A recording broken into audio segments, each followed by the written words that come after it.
This is a presentation of RVT Entertainment.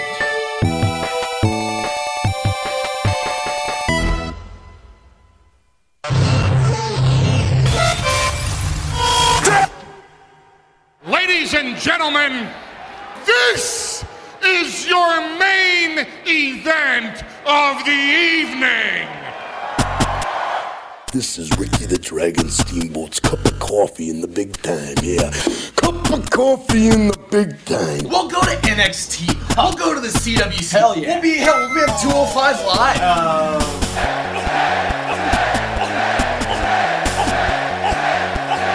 I can truly say that I have the whole damn world in my hand.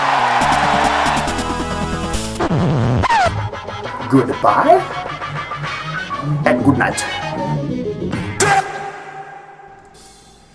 Hey, hi, hello, ladies and gentlemen, and welcome to the Wrestle-Cast, presented by RVT Entertainment on the BrokenInternet.com, Podomatic.com, iTunes, and wherever else we find this fine audio recording, and live on RVT Entertainment's official YouTube channel. We're here to talk about professional wrestling, both in the mainstream and the independent scene, on this, our 400th recorded episode. Holy shit. People are making this a bigger deal than I intended to. This is weird. I must admit, this is a little weird. Nevertheless, my name is Matty Jay, and that is my compadre, mi amigo, mi hermano, TWK. Hello, ladies and gentlemen. I'm TWK of TWK Reviews. I'm here to entertain you for episode 400.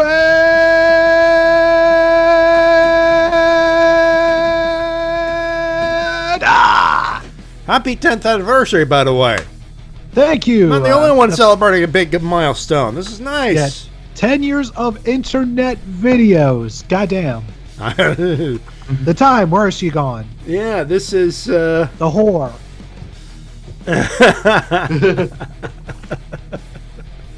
Hey, we're not alone. Your noise. Let's introduce the particulars for this particular thing. Because obviously, it's the 400th, and obviously, we need guests. Because holy shit, we need guests. We have. I forgot about that. And only 1,000 more to catch up to Raw. Yeah, good one, Mattis.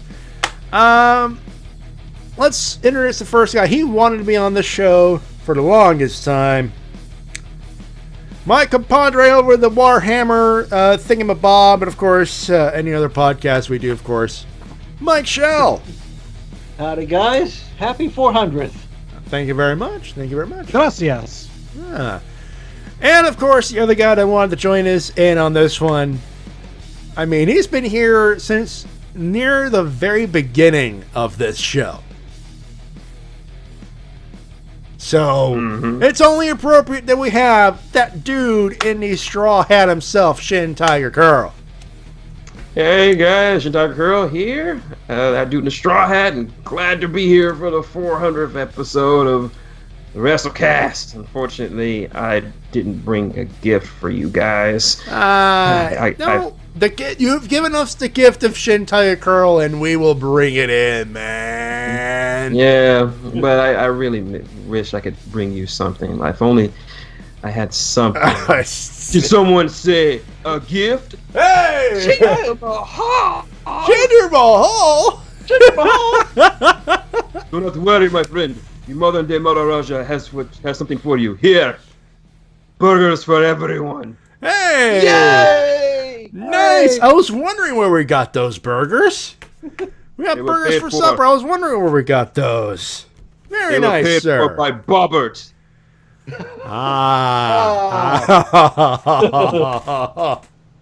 You're the best champion ever, Jinder Mahal. I know I am. Jinder, why aren't you smiling? I am smiling.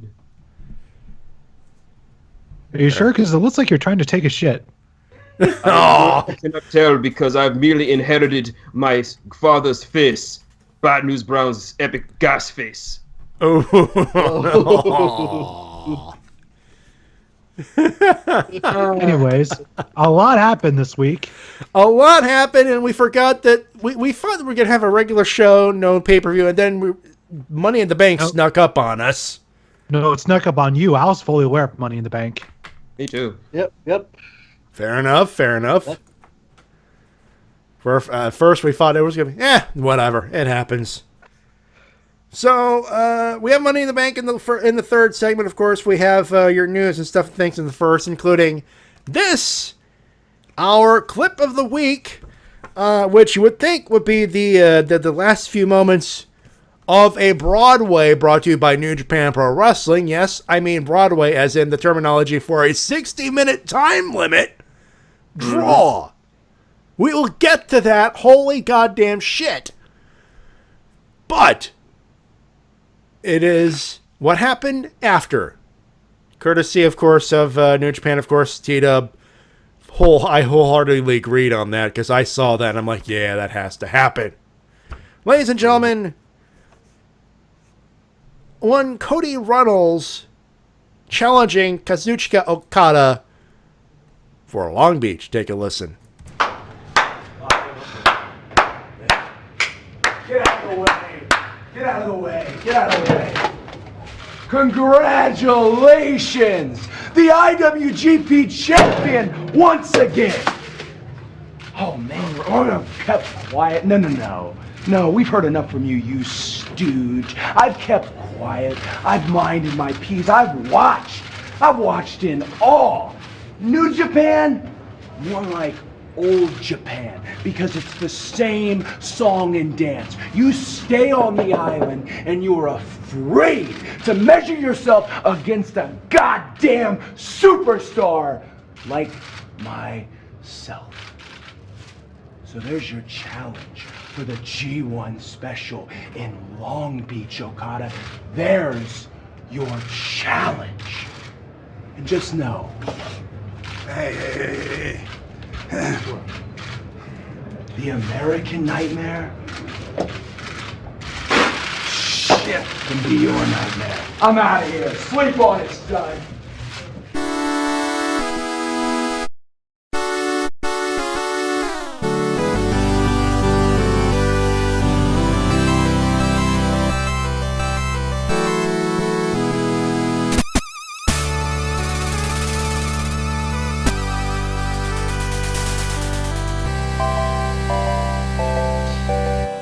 There can be only one.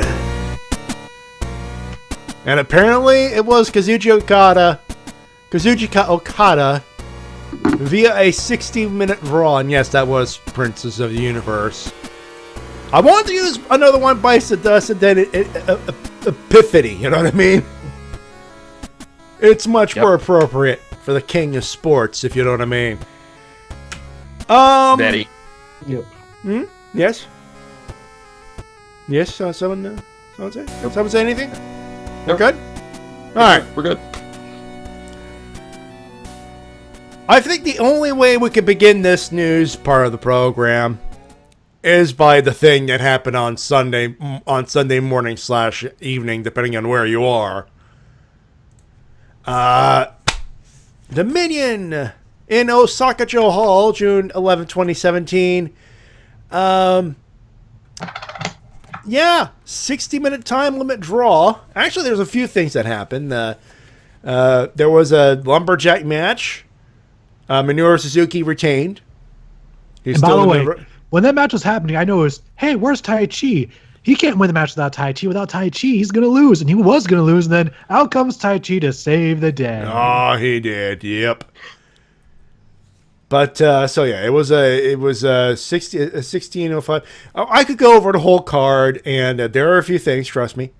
Actually, Kushida, he actually defeated Hiromu Takahashi via a painful-looking submission.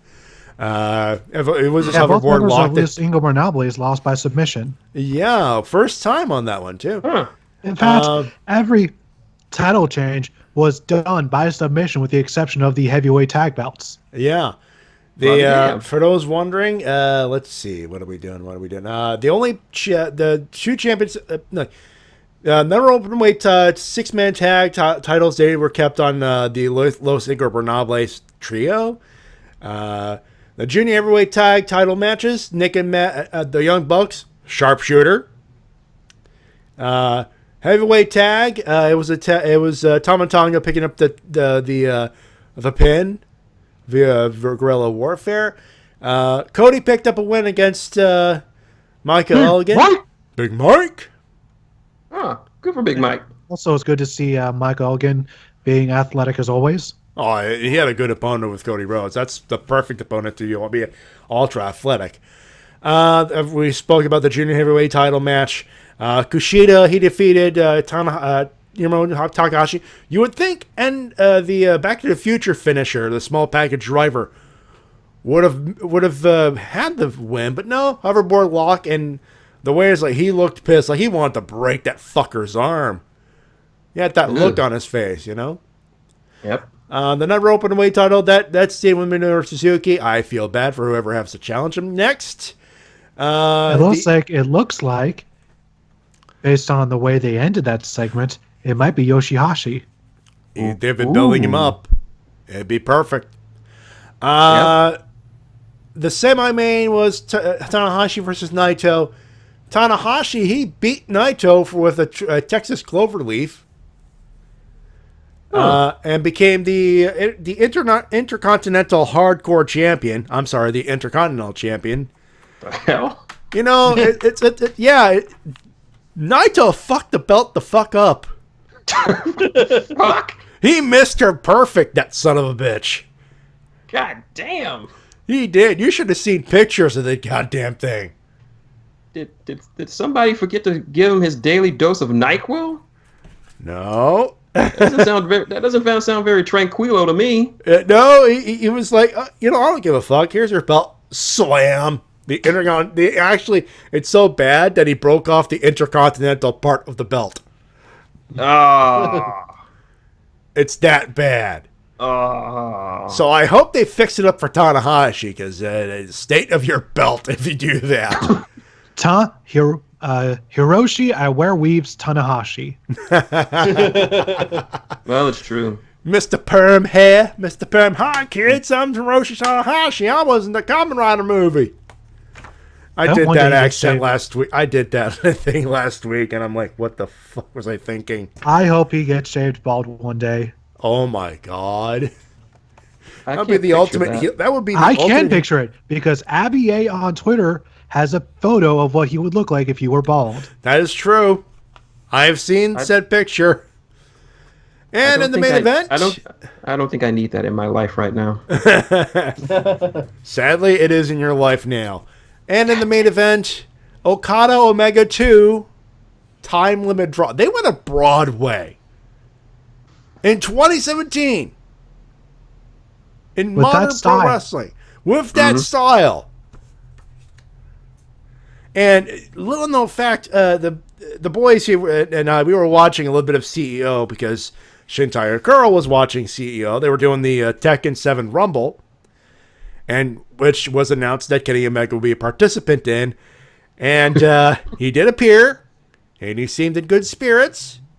Yep. So that's a thing. Yep, also, apparently Meltzer gave the match 6.25 stars. Yep, and I agree 100%. It was definitely better than the first. It did not suffer the sequels. If anything, Dave Meltzer is underrating the match. He broke his scale. How is he underrating the match? He just is. Oh, and Dark Morrow points out that the IC title is apparently also missing a side plate. Yes, it's missing two side plates, actually. Oh, Jesus. Yeah.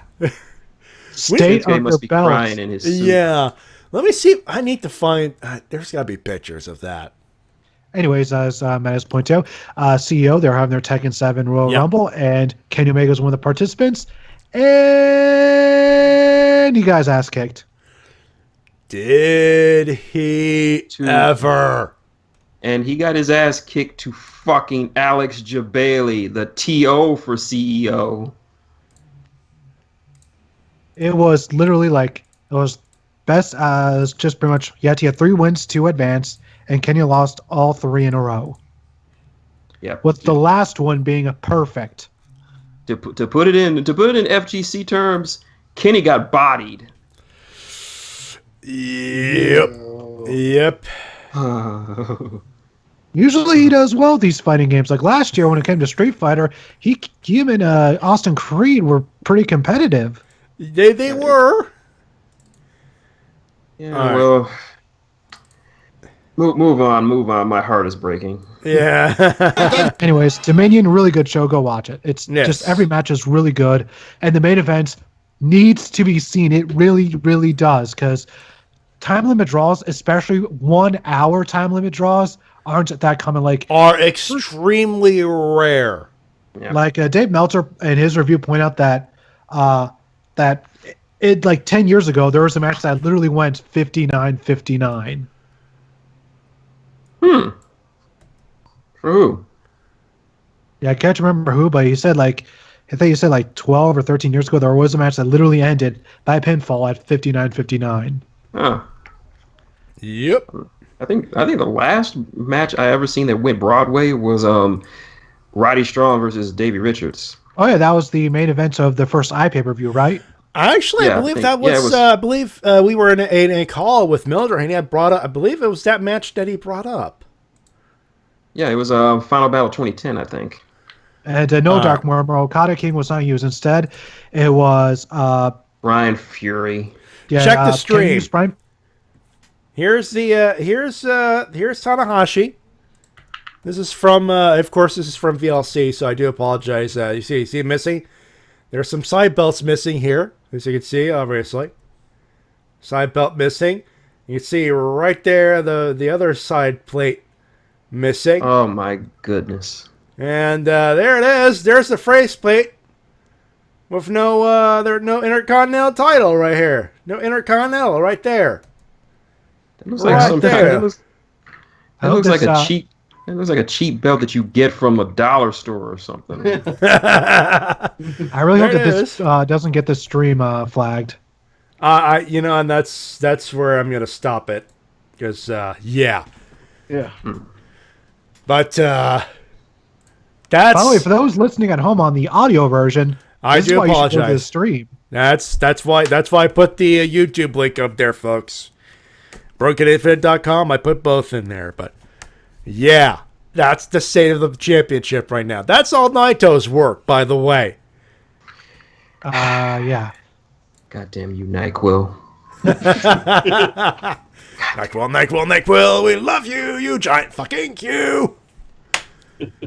Also, hey, Evil Rav, thanks for the pictures. Yeah, we'll get to that. I was going to bring it up on his email, but... Yeah. Yeah, pacing, my friend, pacing. Yes, anyways, also, we're still praising a match where Okada completed no sell his knee that Omega worked for over 10 minutes. Yes, we know. Come on. That's just one flaw in what was an amazing match. Yeah. Like, the main thing that really is to praise about this match is how good the drama was and how it sucked you in all the way to the last minute thinking that title can't change cap any moment, especially when Cody came out threatening to throw in the towel. Oh, he was going to throw the belt. Like, the Bucks were about to super kick him and it was that bad. Yeah, and of course, you got fucking Cyrus over there just losing his mind. Like, what the fuck are you doing? Jeez. Yeah, he was literally screaming at the top of his lungs, "Somebody get that towel away from Cody! Someone get that towel the hell away from him!" He was. Like, because he's Canadian, he's like super talented Kenny Omega. Of course, yeah. Just every time that Kenny looks like he was about to win, you could just hear him just losing his absolute mind, just marking out even harder than I was. Lord Pope, I wouldn't say. Yeah, if it was John Cena instead of Okada, we'd be all over him. Oh, fuck you. No, if it was John Cena instead of Okada, Mattis would be all over him. Yeah. Nonetheless, just everything. And Lord Popo, I don't think it was salty. I think it was just trying to say it wasn't better than the first one, which, and let's be honest, match of the year will be Omega versus Okada no matter what now. Yeah, pretty much. At this point, if January 4 is last year, it wasn't proof enough, this cements it. It's literally a case. It's literally a case of which one you liked more. Yeah, and Simple there as was that. one moment that truly sold me for this match. Okada gets Kenny Omega for Rainmaker, goes to hit it, Omega collapses. And he collapses. Yes. Instead of ducking, instead of dodging, instead of suplexing,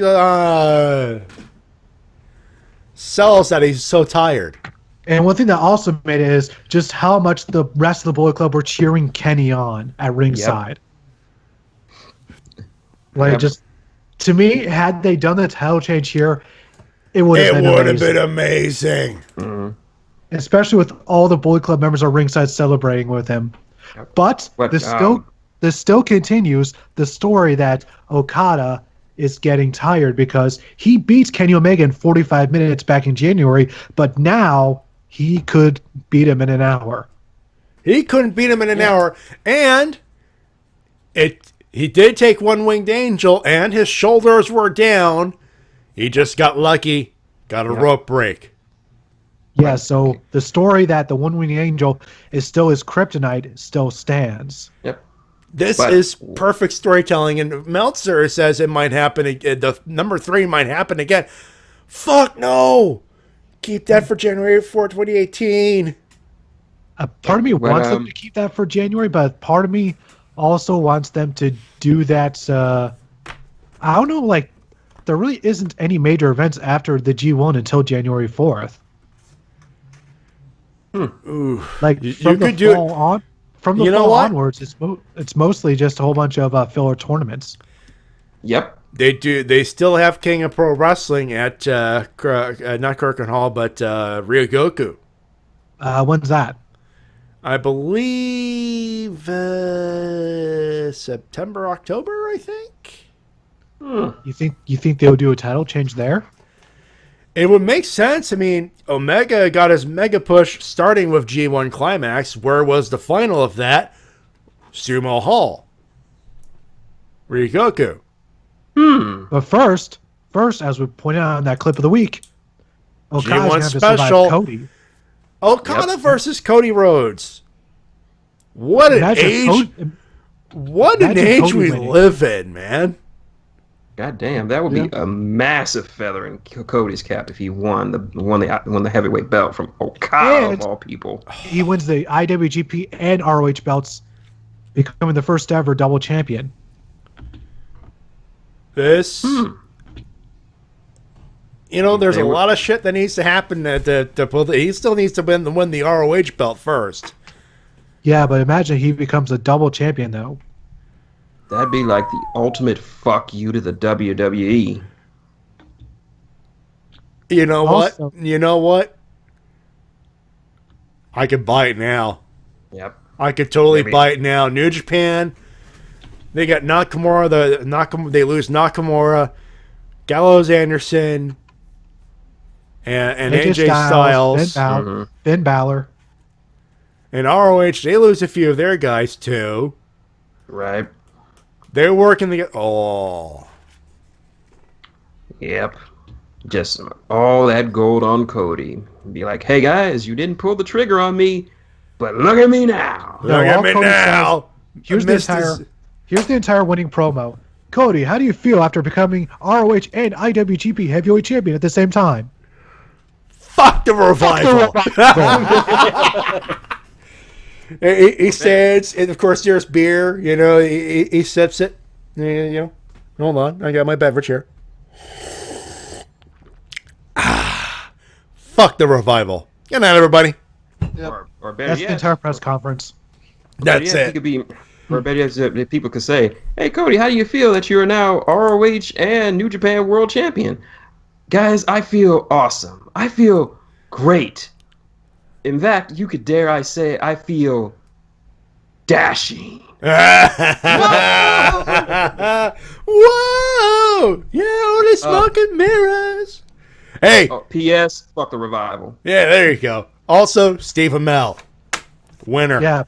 I'm guessing everyone else saw that Bullet Club paid video. Oh, dude. Oh, we are permeated with some of those clips in the show tonight. I spoiler alert. I won't spoil which ones. But yeah, I had to use some of that. That's why they call him Hangman Page, because the noose around his neck. I always thought it was because of the baby leg between his legs. Well, in that case, they would call him Hang Low Page. Hey! There's just so many things in that video. There's so much. Folks, if not seen this video, listen to this podcast, then watch the video, or whatever, but still. Anyways, we do have to get to some other stuff. Yes, first we off, do. Congratulations to Johnny Mundo and Ty Valkyrie for getting engaged. Hey, yeah, that's right. Yeah. Congratulations. Congratulations to the sex. Oh, yeah, that's going to be good. Speaking of people who probably have good sex, it's being reported that the biggest power couple in pro wrestling, the Miracle, Mike Bennett and Maria, will be heading to SmackDown within the week. Whoa, as in they could be coming in next week? As in, as soon as possibly Money in the Bank. Damn. I want this. Do it. Do it. Ooh. There's 2 more reasons why Raw is salty. If you want a real Suffer. top heel, if you want the most legit top heel in WWE, look no further. Yeah, he give him a couple weeks. He'll have Kevin Owens beat us top heel. Not only that, but Mike is a great heel, but Maria, mega heat grabber. She is good. She is good. She is everything that Stephanie wishes she was. Yep. Yeah. Also, So suffer. So Steph,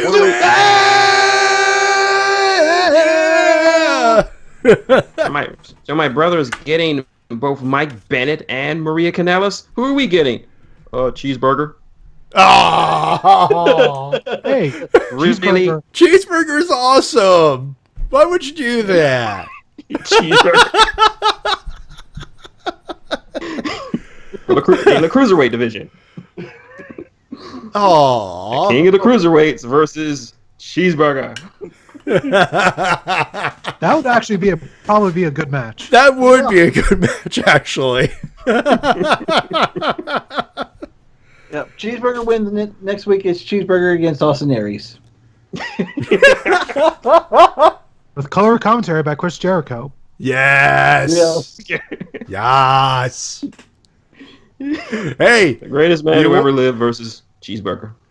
hey, you wanted 205 Live to be a ratings grabber?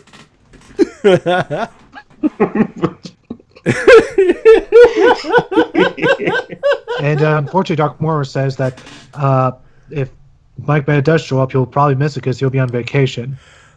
Oh. Poor bastard. Let's see. Mauro Ranallo has signed with Bellator, and apparently he's going to be calling Conor McGregor versus Floyd Mayweather. Hey, Vinny! Suck it! Dude! Mamma Mia, you can suck my balls, Vince! He went from being bullied by JBL to calling the biggest legit fight in how long? I hope McGregor destroys Mayweather. I hope so too. Like here's a Floyd Mayweather match for you. If you've never seen, it's the most boring fucking thing ever. It's all the hype in the world, and then tap tap, back up, tap tap, back up, and then he wins. In 12 after 12 rounds of that Roy shit. Jones Jr. fight, which is the greatest thing ever. Well, that too, but still. Outside of that, it's technical boxing, which is boring. That's like watching a NASCAR race and no one crashes. Exactly. Well, and to those who do like boxing and do get the intricacies, I get it. Don't worry. I'm not going after you. But for me, it's boring. I just, at the very least, the commentary will be interesting. Fucking Mauro Ranallo. Who's the color guy? Who is going to be the color? Who's going to be with him? I don't. I think it's one of the guys from UFC. Joe Goldberg? Joe Rogan. Joe Rogan. Mike Goldberg. I'm sorry. Mike Goldberg. That's a good commentary team. I still cannot believe UFC let him go. What the fuck? I know. Mike Goldberg is the voice of UFC when it comes to commentary. He was so fucking good. Yeah, man, Joe Rogan. Who would have thought that Joe Rogan would be a good commentator of all people? Dude is an MMA fighter. He knows his shit. I just know Joe Rogan as a comedian. Yeah, Joe Rogan can legitimately kick your ass. All right, Mattis. For those that are watching in chat there, Mattis, Mayweather is the most legitimate fighter in the world. He's the one. It's not a fault. He's the most on his level.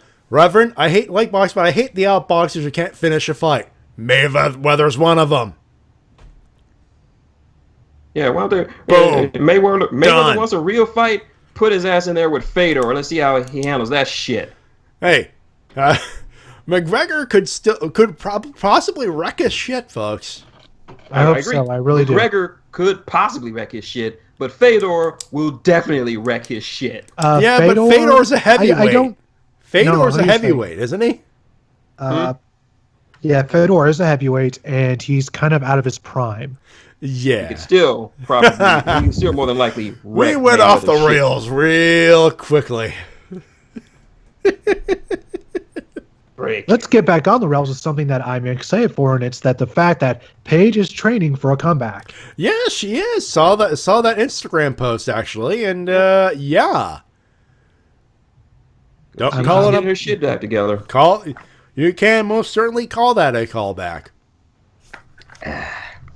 I hope she comes back and she does well, and if nothing else, we know she's going to get a big pop when she returns. When she returns, where she's going. A part of me hopes for SmackDown, but I think that Raw needs the talent more. But then again, I feel like they're kind of mismanaging their female talent at the moment. Yeah, just a tad. Gee, what was your first clue? Meh. I don't know, the fact that Bayley lost clean in a squash on a pay-per-view. Excuse me, I burped. But yeah, that. Anyway, what else you got? Going to Impact, the first 30 minutes were actually just a match. Ooh, very nice. Yeah, it was their the typical TNA style battle royal where they do the whole Royal Rumble thing, and then when it gets down to the last two people, it turns into a singles match. Oh yeah, I like that. I like that. And guess who won it? Mahabali Shira, Shintigercurl's favorite wrestler. Yep. Mahabali Ding Dong. Yeah, we should probably mention that they were in India for that, so that probably. Yeah. What I do like about it is how much they tried to make it seem like a big deal, like having his family in the front row along with his dad, who for some reason kept on celebrating with the cane, throwing it up kept on shoving it in the air. His father was super excited to see his son win. It was amazing. I call Plant. No, that was his legit father, as far as I can tell. Really? Fair enough. And Shin, I just know you're counting down the days till you get your favorite tag team, Mojo Rawley and Mahabali Shira, on SmackDown. I will murder everyone. Everyone. And they all come out doing the Shira shake. Yeah. I will super murder everyone. Shin, are you just mad that the fact that the Shira shake is actually over with fans? Only in India. No, I've actually seen people in the Impact Zone doing the Shira shake. They don't count. What about the fans in New York? Which part of New York? The Hempstead Ballroom. How about that? I will officially admit it's over when I see at least 3 people do it here in Houston. Fair enough. Moving on. Nonetheless, by the way, speaking of New York, Impact's actually going to be running some live shows there. Oh, God, they're going to get murdered. They're doing house shows there because apparently Jared wants to make it a touring company again. Hopefully they do decent enough. Also, I have to bring this up. So Jeremy Boras and Joseph Park were doing their comedy skits. Yeah. And at one point, they're watching old Scott Steiner footage, including I'm sorry, I had to cut you off. We're both reading the oh God, Lord Popo. No, Sentai Maggot. Mikshell's waiting for the day he will play gets to join Total Bella's cast. And then, he goes, does the Shearer Shake. Do something, Maggot. Well, that is true. Mikshell does long to join the Total Bella's cast. Anyways, getting back on track. So they're watching his stuff, and they're watching it on an iPad. So at one point they get called via FaceTime by Scott Steiner. Oh, I saw that. Who proceeds to cut a long-winded babbling promo about how he's going to kick their asses because they're fat asses and he hates fat asses. And something to do with corn between his teeth and dog crap and I don't know. It was just an awesome promo. All I know is where the hell is that promo in wrestling anymore? Where's that promo in wrestling anymore? I missed that promo. You both look like fat asses. I hate fat asses. My This God. is the greatest thing ever. And then he just keeps shouting at them, and they're like, do we hang up? Should we hang up? No, you hang up. No, you hang up. Let's hang up to the... You know what? Let's just run away. Let's just run away. Mark kept calling him Mr. Papa Pump or Papa...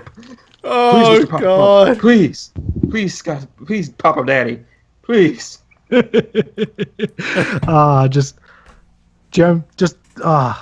actually have a prediction to make for that match. At one point, Scott Steiner they're going to look like he's going to kick their asses.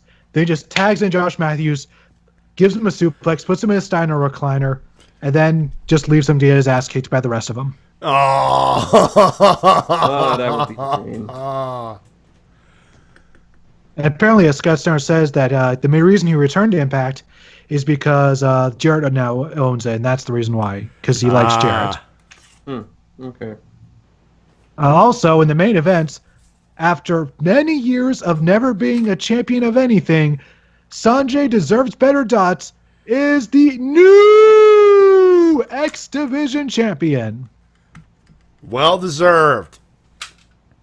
Long overdue, well deserved, and it did feel good because I've been a fan of him for a while. I even have an autographed picture of him.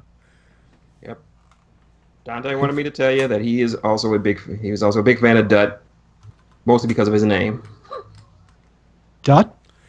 Yeah, when I first told him about who was years and years ago, when I first told him, yo, you got to check out this guy named Sanjay Dutt. And it's like, is he a jobber? No. Nope. Why would you think that? Because his name, Sanjay Dutt. That sounds like a jobber name. I was like, no, man, Sanjay Dutt is for real. And maybe he should he's been a fan of his. Maybe he should change his name to his Twitter handle, which is @Sanjay Dutterson. Maybe. What? Maybe. That's his Twitter handle. That is his Sanjay Twitter Dutterson. handle, yeah. Sanjay Dutterson. He sounds like a bully from an Adam Sandler movie. Why'd you leave me alone, Dutterson? So, going over to Lucha Underground. How about that episode of Lucha Underground? Holy... So, first of all, the Mac, Drago, Tejano, and Pentagon Dark advanced in the Cueto Cup. Yeah. And Cage killed a politician with his bare hands with one punch. Man. Yeah, he did. He did. Mm-hmm. We just witnessed a murder on television. Wouldn't be the first time for Lucha Underground. Yeah, it's not the first time someone's died on the show. Yeah, but with blood and brains. And it's like, well, I thought you were being seen be a man. Punch. So, Matanza ate 3 dudes. That's true. Hey, I was going to go, boy, that escalated quickly. I mean, that got fast. I mean, Cage killed a guy. Yeah, Lord Popo, Cage killed a maggot. Yeah, I know. Yep. He killed him. He killed him dead with the Infinity Gauntlet. He did. Yeah. That gauntlet he wears does bear a resemblance to it. Yep. So what? So what at Ultima Lucha 3 we're gonna get the man called Cage versus the Mad Titan Thanos. I would watch the shit. I would watch the shit out of that match. No, instead we're just gonna get a clip of Thanos putting the glove on, and we're gonna have to wait till Ultimate Lucha 4. It would be a hell of a build up. And somehow Vampiro will lose his shit for it. Because that's what he does. Yeah. He does. Yeah, that is his gimmick. It's a good gimmick. I'm not. Yeah. I'm not knocking it.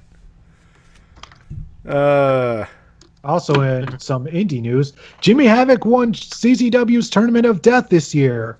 He did. He did, you know. And wasting no time at all, he's going to be wrestling Primate for the WCPW Hardcore title. Huh. Yeah. Technically, he's either about to or has wrestled them this evening.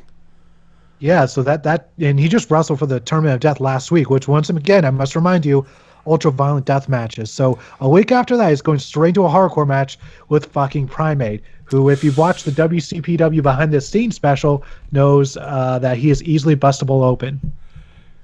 It's a running gag now. Where literally the stupidest thing will bust him open. Literally, as in, he could hoist Martin Kirby up, a belt, and hard way, he bleeds, and everyone just... So his skin is thinner than Ric Flair's now. Yeah. Basically, he busts himself open, everyone else...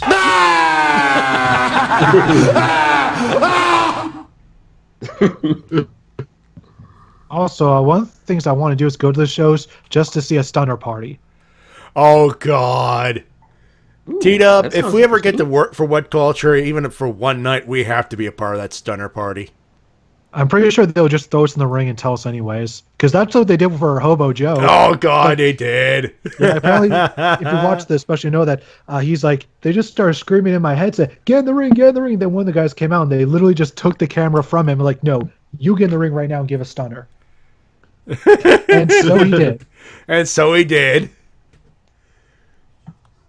So good stuff. Also, if I ever get to do it, I'm entering Stone Cold style, where it's stunner barrage, Yeah, it just seems like a really good time. Also, in news that I've been waiting for a long time, I believe it'll be this Wednesday, Fire Pro World will get a release date. Yeah! Also, Lord Poe points out, it's not 3, it's actually 4 actually, but good point. We're about to get to it. It was revealed today, just so you know. So. Yeah. First one is Toni Storm, I believe. Yep. She's the only name that really rings a bell to me. Yeah. Unfortunately. Let's see. Let's go through the other names as I pull up the link here. Yep. Come on, WWE.com. Work with me. And, of course, presented by Rocket League, which will be soon available for the Switch. Mm-hmm. Thank you, E3. Yes, indeed. Let's see. I believe Storm. I have it right here. I have Toni Storm, Lacey Evans, Sarah Logan, and Lucha Libre champion Princesa Sugar-Hit. Yeah, I'm not familiar with any those. The only one I'm familiar with is Toni Storm, and that's just somewhat. I'm not too familiar with her work, unfortunately. Yeah. I'm sure we'll get some bigger names announced later on, like possibly Princess Kimberly, Candice LeRae, and some people from like Shimmer and Stardom and like that. Please have Sarah Del Rey. That would be nice, since she is one of the best female wrestlers in the world, and it's been years and years since we've seen her wrestle. Too long. Too goddamn long. I'm in agreement there. And after all of that, that is all the news I have this week. Yeah, that's yeah. Well, I wanted to bring up Lucha Underground for the Murder. Yeah. they're slowly but surely creeping up on the Game of Thrones level of Murdars, actually. I doubt they'll reach that level. They won't, because, well, Game of Thrones will probably have a war, so yeah, that's going to happen. Oh, and Super Central brings up Serena Deeb is in talks to be in the Classic. Yes, that'll be amazing. She deserves another run in the Fed. She unfortunately retired back in 2015, but it would be nice to see her back in wrestling again. Yeah. True. Oh, I just thought of another great name, Matty. Yeah. If you're a fan of I guess old school might be a bit too strong of a term, but like mid 2000s women's wrestling, this was a name. Say the name. It'll be a perfect name to especially wrestle Sarah Del Rey. Say the name. Come on. Daisy Hayes. Yes. Ooh. She's still knocking around. Technically, She shows up in a like minute. she shows up like every few years for an appearance, but she officially retired like back in like 2011, 2012, I think. Like that was her official retirement date. Yeah, I remember. She only appears like once every few years now. Oh man, It'd be nice to see her again because she was be awesome. a pretty good talent. It would totally be awesome. I would totally see that. According to Super Sentai Hero, Diva Dirt has reported Kairi Hojo, Kimberly, and Frank Galley. Kimberly Frankelli. That's her real name. That's what they're using for NXT actually. But Princess Kimberly is second name. Yeah, Kimberly. I just call her Kimberly. Yeah. And Candice LeRae. Yeah. Yep, those all sound like names. Those sound like names that are going to be in there. Yeah. Anyway, we will get to that tournament when it's time to get the other names announced, and we will obviously hype the shit out of it because we're marks. Yeah. And we are excited for that because there's another name. Oh, Mischief. Yeah. Well, I mean, she did have a baby with Big Mike. She could just do this one-off tournament appearance. She could. I would enjoy to see that. That would be cool. Yep. Oh God, Lord Popo, maggots. This is how the Mae Young Classic is gonna go. Asuka kills everything. Yeah, maybe. It's possible. It's possible, but she hasn't been announced yet. So You know, I think would be a good prize for the winner. yeah. Asuka versus the winner at NXT Brooklyn. Ooh. Yeah. There you go. There you go. What better prize than to go after the most dominant champion in the entire fucking company? Brock Lesnar? Oh. Oh, Mike. You're hilarious. Mike. You're a funny. Hey, Mike, you're a funny guy. That's why I'm gonna Dave you last. How can Brock defend a title that's dead? Oh. Simple. Samoa Joe. Also, Evil Rev says he's gonna draw a picture of Asuka kicking someone's head off. Do it. Please. Do it. Yep. Oh, do it. Yeah, hell yeah. Better yet, draw a picture of Asuka kicking Eva Marie's head off. Yes. Hey, and there's another thing about Tammy Sonny, Tammy Sitch, saying that she slept with Dolph Ziggler. We're not bringing that up. Why? Because it's Sonny. Because no one cares. Yeah. It's Sonny. There's No one a cares. lot of news that is cited that I was like, you know what? Don't care. Moving on. Yeah. That being said, it's time for your emails and comments of the week. You can send them at thewrestlecast@gmail.com. This is one brought to you, of course, by Ranger Stop Superhero Toy Comic-Con. New guest announced today, actually, Jessica Rae from Power Rangers Wild Force. So, yeah, they're doing the 15th year anniversary reunion, or as much of it as they can. Unfortunately, there's one gentleman that has let's just say, has run into legal troubles, and that's as far as I want to go with it. Yeah. But yeah, they're I think they're one off away from 5 out of 6. So that's not too bad. So What the? No, Flying Princess fuck is Shayla? this? oh yeah, that's Princess Shayla. Maybe. So 6 out of 7 then. Yeah. That could work. And then a quick announcement, actually. I announced it yesterday on RVT's Ranger Recap, but for those of you who weren't there, Easy Rider, and you know Easy. You folks know Easy, right? We're going to Japan World Heroes in Pasadena, California, the Pasadena Convention Center.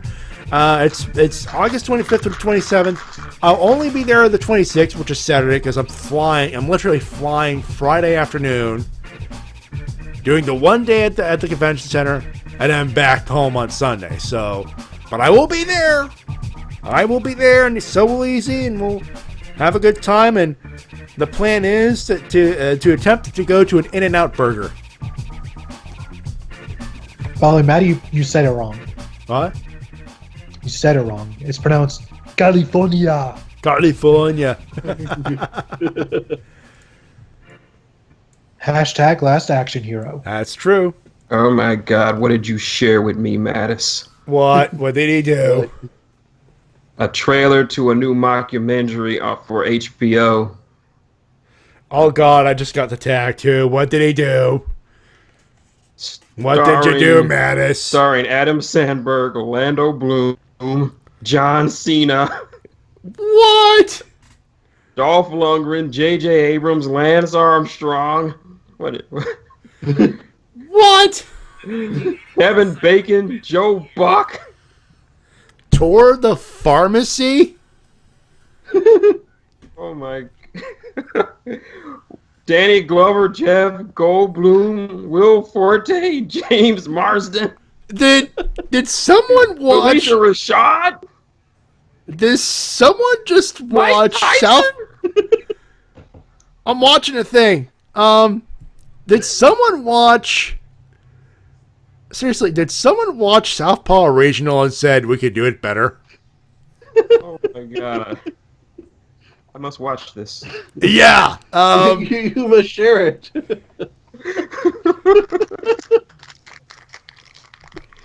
God damn you, Mattis. Yeah.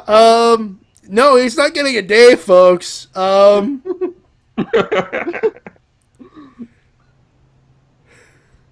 ain't getting no Dave. Hell no. Hell no. Let me see if I can share this. I need to share this with the masses. The people must see this. Yeah. They must.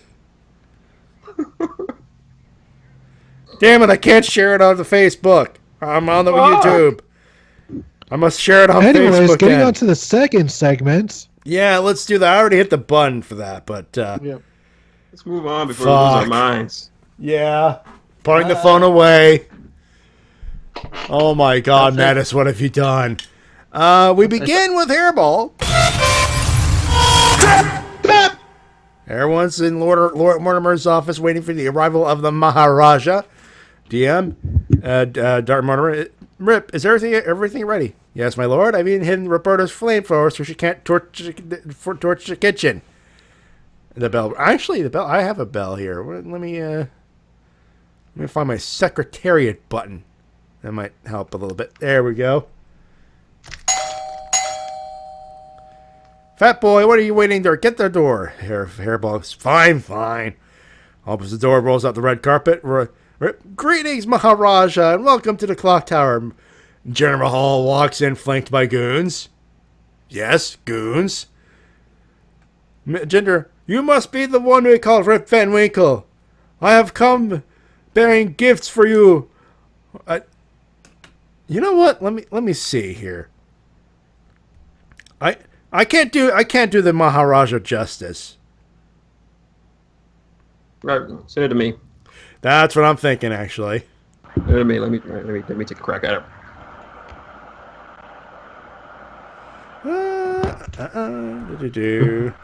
Skyping.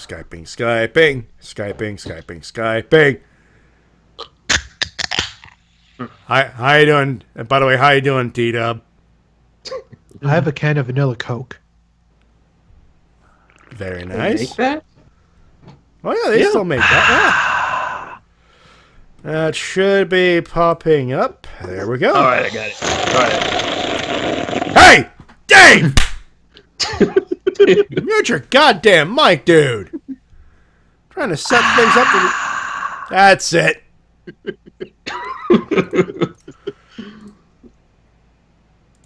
It's extremely refreshing.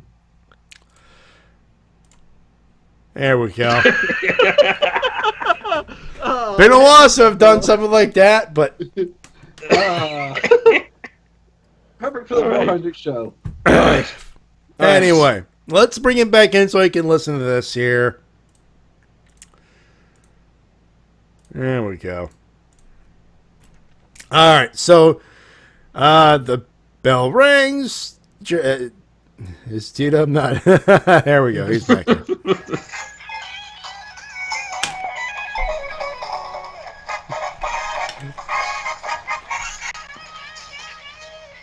I'm sorry, what?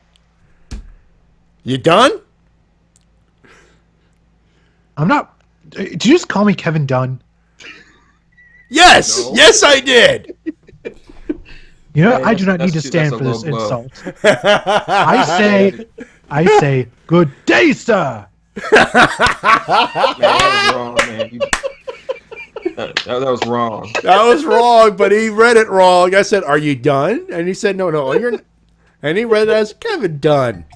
His mistake, not mine. Okay, then.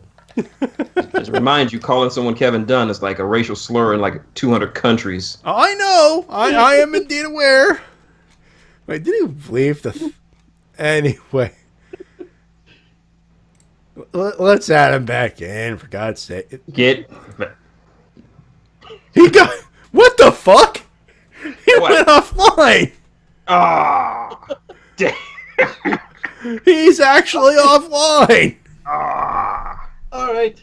So this is now the We're gonna have to switch up the. Okay, T-Dub, are you finished? Are you quite done being a troll?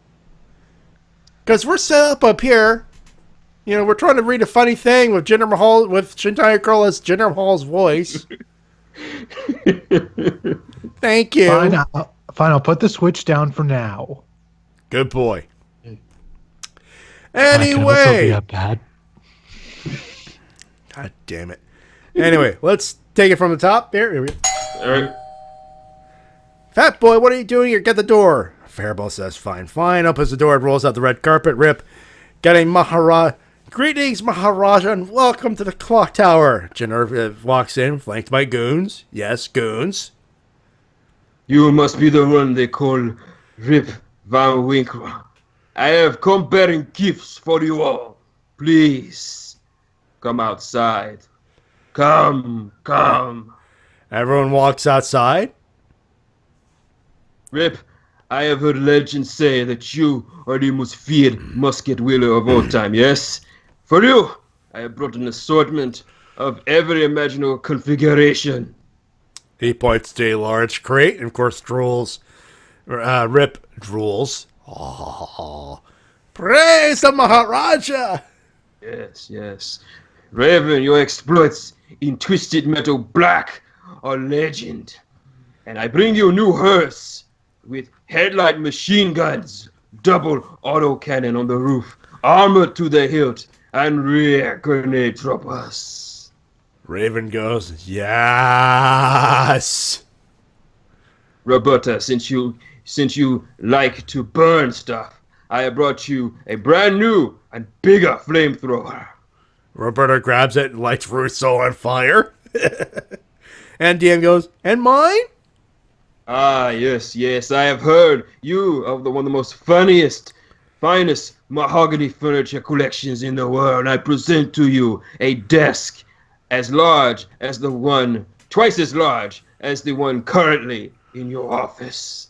DM says, thanks, sweet, thanks, Jinder. While Fat Boy does his preview of Money in Debate, please come to our dining hall while we are prepared the finest feasts from your culture. And of course, Hairball goes, anyway, let's get to the preview. Money in the Bank 2017 from the Scott Straight. By the way, a hand for Shintigercurl. Yes, a beautiful job as always, Shin. Yes. All right. Thank you. I'm here all week. Money in the Bank 2017 from Scott's Trade Center in Viperville, St. Louis, Missouri. Pre-show, probably going to be a limb saying probably something between the Fashion Police and the Colognes. Have you guys seen the Fashion Police segment where you see the backboard and Sami Zayn's picture is on there and on the caption it says, generic? Yep. And there's a sticky that goes, needs a mask. Yep. I got it.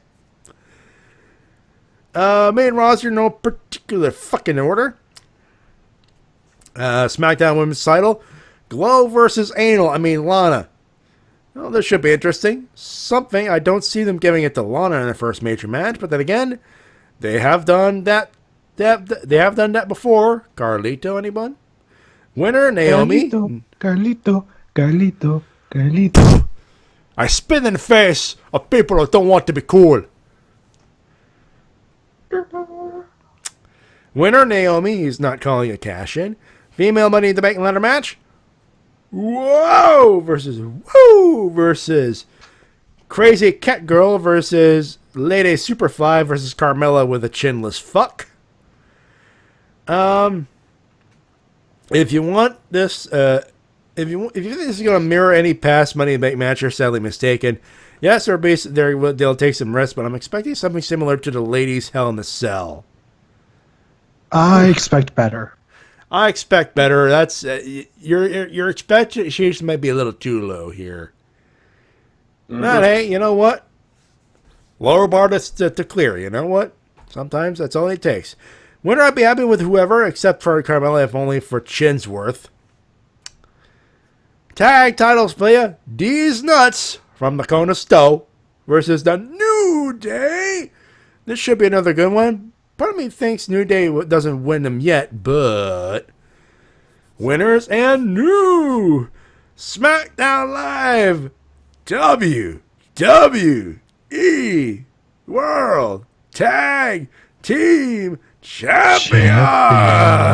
And that's exactly how he typed it, by the way.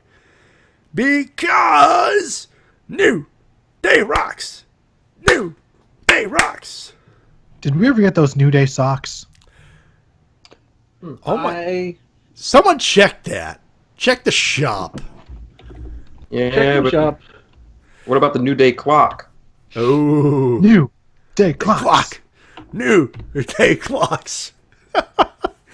The not female Money in the Bank ladder match: the Face of America versus the face that runs the place versus the End of Days versus generic Ole versus Ziggler. Shut up, JBL. Versus the King of Strong Style. This should be fun and probably match of the night. No offense to the Maharaja, of course. And this is another one where I'd happy regardless who wins. Dark Horse, he's calling though. He's calling Shinsuke. Yeah, right. WWE title, Hometown Viper versus... Oh my God, they do exist. Shop.wwe.com. Wait. Mike, you found it? I found it. Oh my God. Check the Skype. Okay. And, oh, wow. And if that is not quite what you're looking for, then we have this pair instead. There are two pairs? Two pairs! My God. I didn't know Wow. I needed these until just this moment. I know, but $12 for just a pair of socks? Well, they're But they premium make- socks. They're printed. They got a logo and things. There it is, right there. But those are socks that will make sure that you ain't booty. He's got a point. And these are socks that will make sure that you are certified G's. Because, of course, they're End Zone Big Cast socks. There's the other pair right here. What is life? Baby, don't hurt me. Baby, don't hurt me no more. Oh my God! Look at Big E's face there. Look at Big E's face on the second pair of socks. Yeah. Yeah. It's as if he just like, Oh, hey, baby. like he just ripped the nicest, juiciest, wettest fart in his life, and he's sharing it with you. Like he just entered a fart war with Big Show. He's like, "Yep, that was me." Enjoy.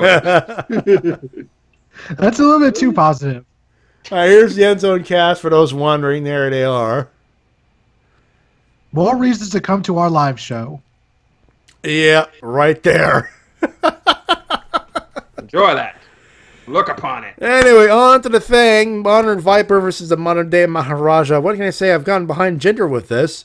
If at least I'm having fun with it, I want to say the usual rules apply and say Randy loses because hometown, but I don't know. However, is calling the Maharaja, of course. What? Did you think I'm going to call a cash in? Nah. Winner, SmackDown, because duh. Lucha Underground, the Quito Cup has begun. Yes, indeed it has, Hairball. Meanwhile, the dining hall, actually, there's a little bit more. I need to send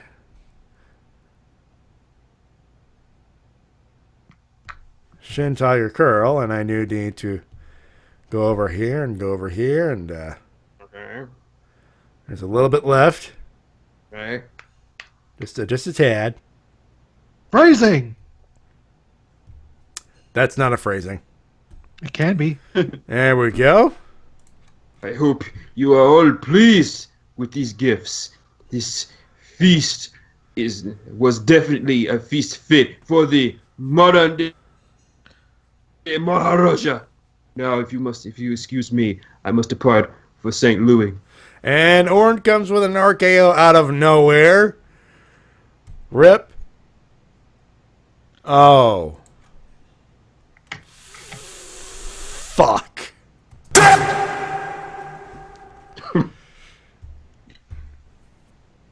Well, at least we're hyping up the damn pay-per-view more than they're doing. Their WB usually does. Even that. Oh, and next up is Dark Mortimer. Meanwhile, at the clock tower. Uh-oh. Jinder Mahal is still guys. laying on the floor. I need to... Yeah. What? What?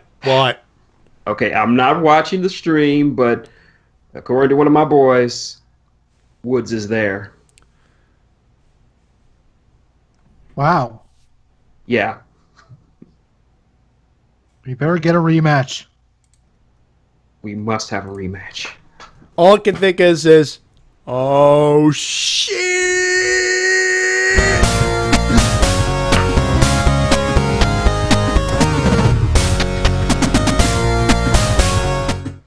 Yes. Matty? What? Too sweet me for that. Too sweet for you, sir. Excellent Spoonie reference. Hey, come on. And I needed to update that button for YouTube, so goddamn right I'm going to do that. You know what? Just for the sake, because people are using Jinder Mahal a lot, I'm going to copy this email just in case there's some Jinder in there. For our resident Jinder Mahal impersonator. There we go. You'd be like one of those impersonators. I'm not that good. Oh, better than most of them, I'll tell you that much. Anyway, let's do the thing here. Jinder Mahal still laying on the floor after an RKO for more than Hairball's comments.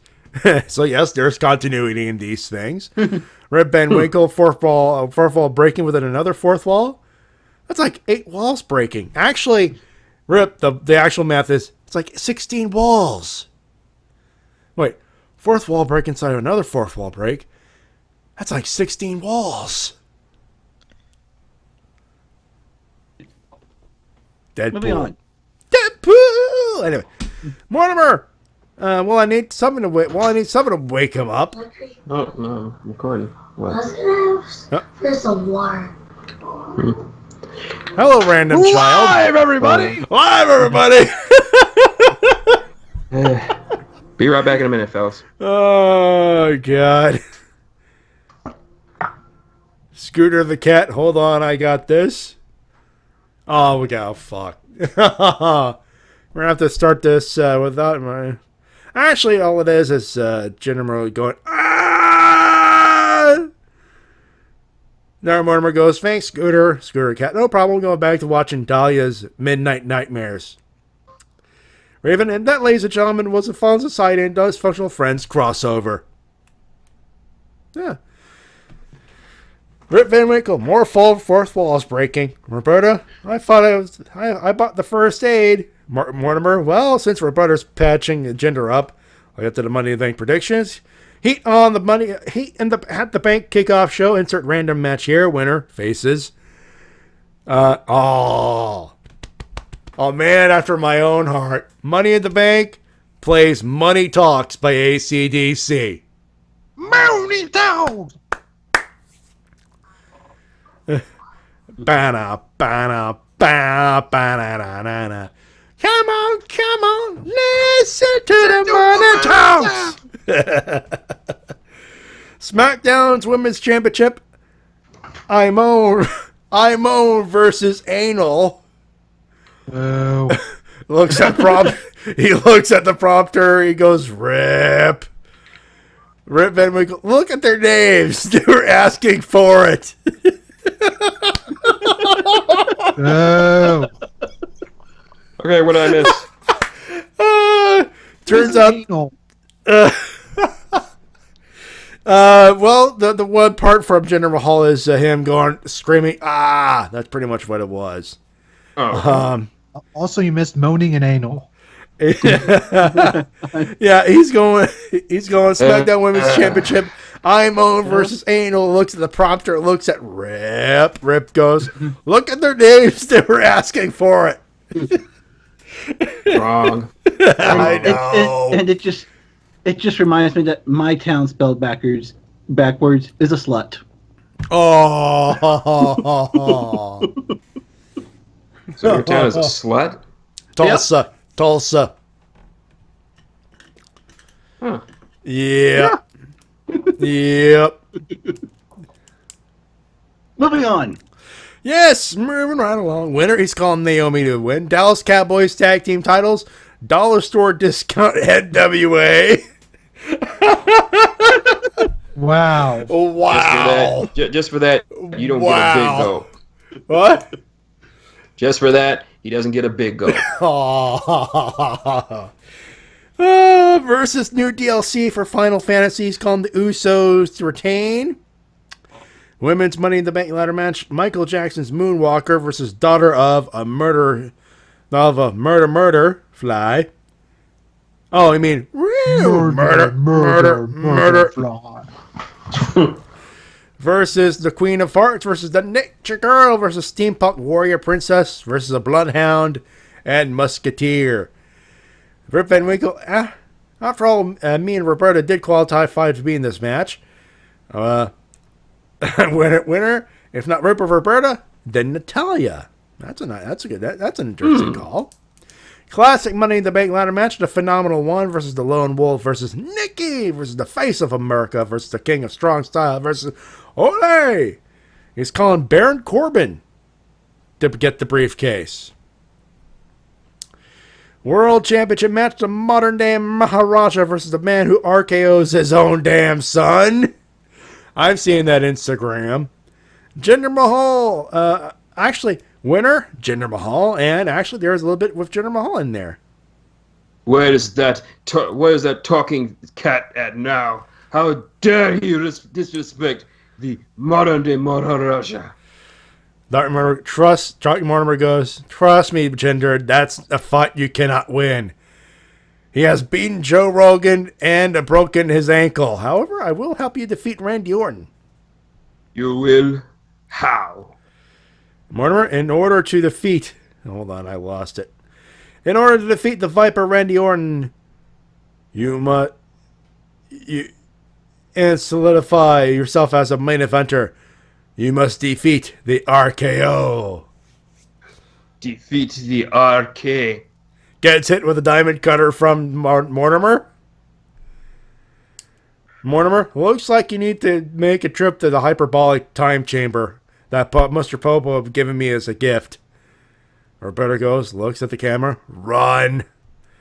Wow, we managed to hit a bit of a thing there. And we get to our good buddy, the evil Reverend. And I need to hit the couple of buttons here. Let me just get a thing here, because we need to set this up a little bit, because let me start with the button here. And there is, let me get the 8-bit music thing, because I do need to set up a thing. I do not have an 8-bit version, but I have a Mario Paint version of this. Close enough. Russell. So it goes like this. It goes. Static and cuts a barely lit arena with Tron comes alive in a modified version of Shot'em plays. Wrestle-Cast 4444400.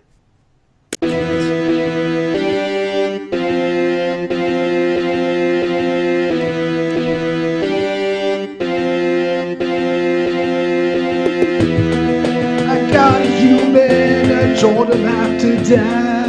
I got a human and I made him fucking deaf. The audience cheers and the camera moves to Reverend. Let me just finish this, please. Sorry, I just came up with those lyrics in my head. Just had to go with it. Sorry. I know. The audience cheers and the camera moves to Reverend and Dr. Cube at the commentary table.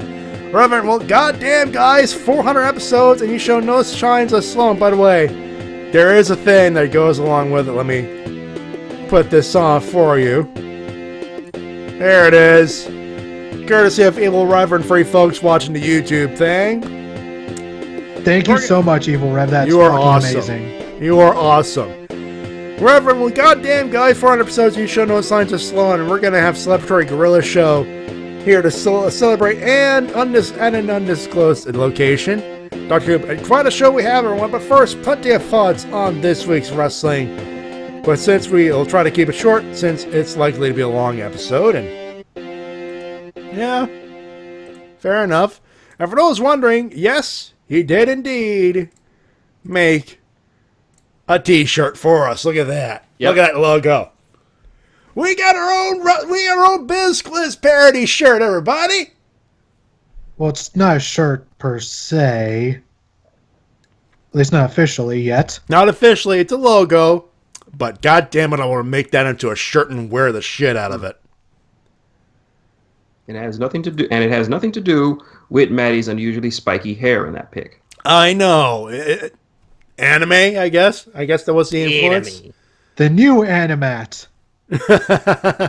Let's not get too overzealous here, guys. You know, I'm just playing. Please, I'm just playing Matty. Nice one, Matty. Spaceballs, I had to. Yeah. I'm going to leave that up for the rest of the comment. This is awesome. WWE news. Joe and Brock, there will be blood, sweat, bile, maybe some jizz from the audience. Who's to say? Yes. SmackDown Money in the Bank matchups looking promising as hell. Lucha Underground, the breaker is back. And there goes our Hennis again. He's there, and he's gone. Snap. And snap. He's gone. We also... do you think they're ever going to push our Hennis, or is he just going to be the guy who gets his ass kicked by everybody? I was like, hi, everybody, I'm Hennis. I'm back, and snap. Aww. Like, I'm finally healed. I'm going to win the title. And snap. Yep. Seriously, you may as well call that the ring into the rake gag. Yeah. Poor guy. You know. You literally cannot catch a break. Speaking of catch and break, we also see Councilman Delgado again. And damn, Cage. Pretty sure he did that in front of a security camera. Why Cage cares? I don't think he does. He's a machine, not a man. Don't call him a man, or else he'll apparently murder you. Impact News, fun time all around, made especially by the fans of India who are losing their shit. Congratulations to Sanjay Dutt finally making wear that belt with Pride Brothers, since there's no telling how soon they'll yoink it off you. Possibly at Slammiversary. More than likely. Suddenly, a large pickup truck rolls into the arena, backs open to reveal the Hairball and Luke Harper. Dr. Cube, welp. And as the first tag team has arrived, let's get the show underway. Reverend, that means it's time to end this comment. So for Dr. Cube, I'm the Reverend. Congrats on the Wrestle-Cast, and we'll catch you on the live chat. Kill the feed!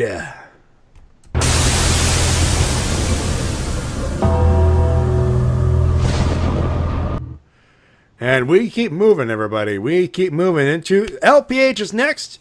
In 2009, one man had a goal of making a wrestling podcast, and that man's name is Matty Jay. So he and Z Meissner, Diamond Ice 56, discussed pro wrestling, both past and present, and that's how the show was born. Now, 2017, 400 episodes, and a badass fan base, a team of people who like pro wrestling, and the number one podcast at RVT. Well, maybe not. Let's be modest here. Number 2, but a good number 2. I'm nobody's number 2. I'm number 1. I am the greatest of all time. Fair enough. Good job for some guy in Canada. Thanks.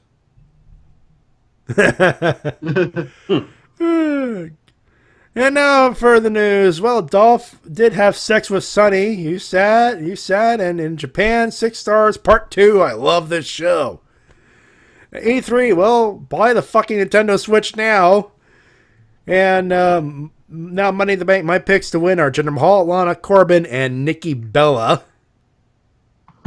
Wait, what? Huh? Nikki Bella? Are you trying to Russo swerve us? Well, is that what's going on? Are you going to say that Nikki Bella's going to interfere in one of the matches and win, even though she's not in it?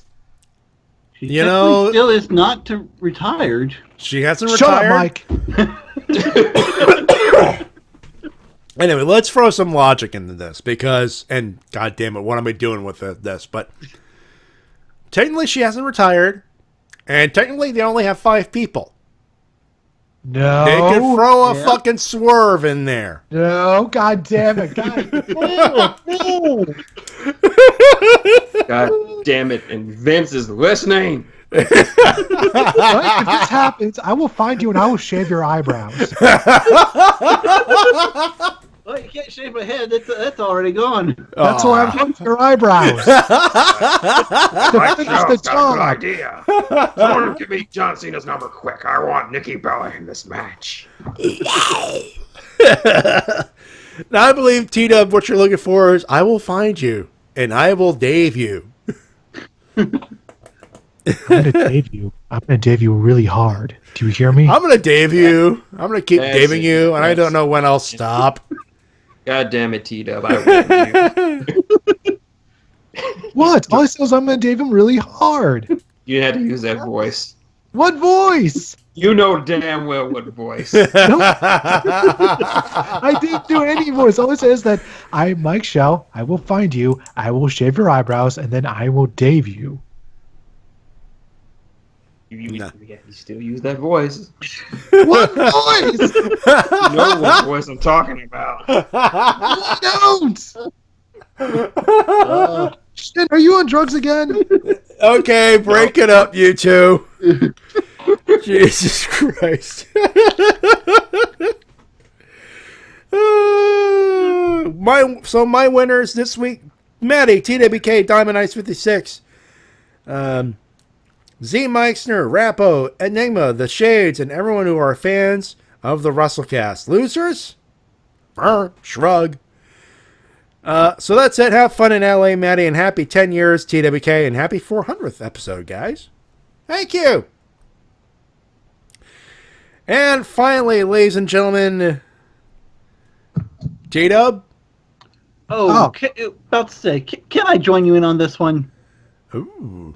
If you can keep up with me. Okay. All right. French.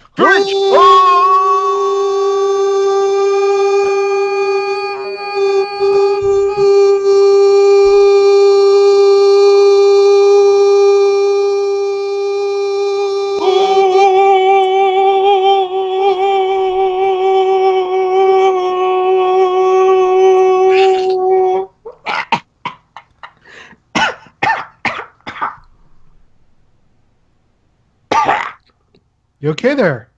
Yeah. How the fuck do you do this every week?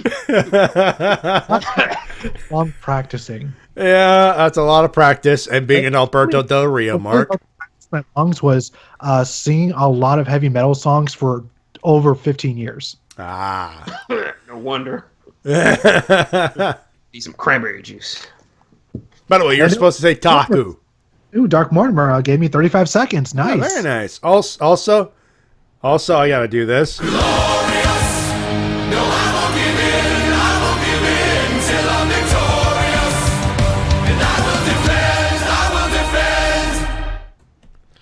Thank you. Because it sounded like you were about to do a glorious bomb there. It sounded like it was gonna happen.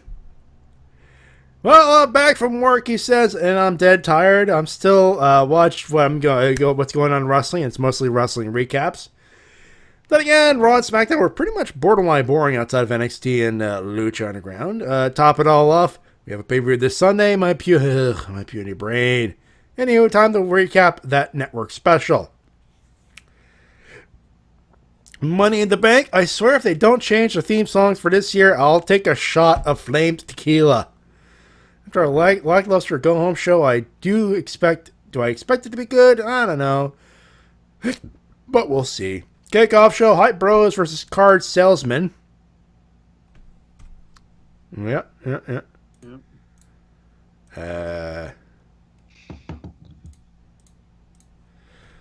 Hold on.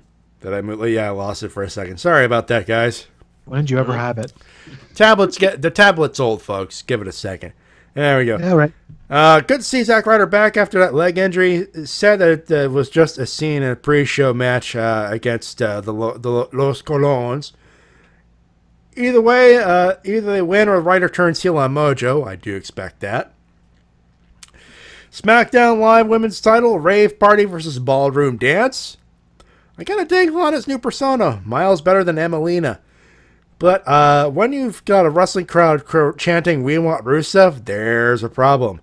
I also got a feeling Naomi got screwed by putting on her own title against the debuting Lana. Imagine if they do a page in it and make Lana be the winner on her first televised match. I hope not. I want to see Naomi, since I want to see Naomi win. Money in the Bank ladders. I'm not going to read all the fun. Give me a second. The throat is dry, ladies and gentlemen. Women's Money in the Bank ladder match. Irish Sands from Undertale. Nice. Damn. Nice. Nature Girl and Valette, Lady Superfly, and the Princess of Staten Island with her toilet brush. We're having fun with the elf. We are burying James Ellsworth in the worst way. For those who played Undertale, you know how Sans loves him some puns involving bones, and so does Becky. I got it, and I'm pretty sure T-Dub did as well. Yarp. Anywho, I'm excited about this match despite the entire SmackDown Live roster being involved. Seriously, it's that thin. Oh, T-Dub, Mike. Oh, hot Mike. Yeah, that's the... Yeah. It happened.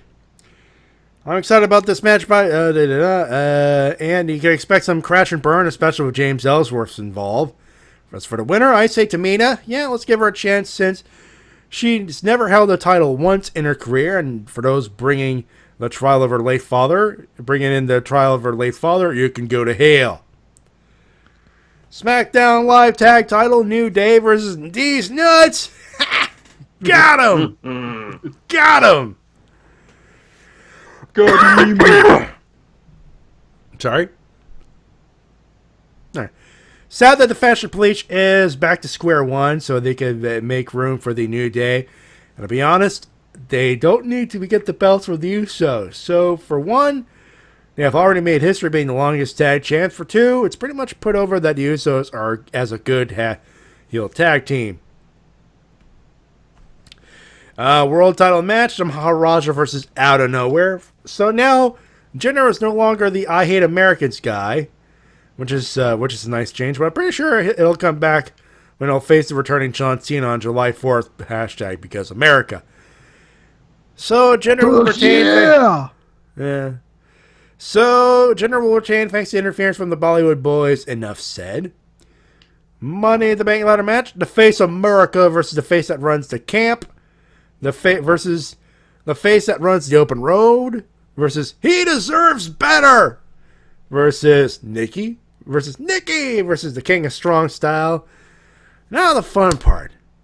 If it's before the main event, we can expect to cash in later tonight. Otherwise, it'll be later than that year. Or WrestleMania 34. Who knows? But if I have to pick a winner, it'll be Baron Corbin. Styles and Owens will square off for the U.S. title. Shinsuke is too soon to be in the world title picture. Take your time. And Zayn, poor Zayn. I imagine either to be in the U.S. title picture or maybe building him up for a world title shot like in SummerSlam 2013. Either way, it's going to be a match of the night.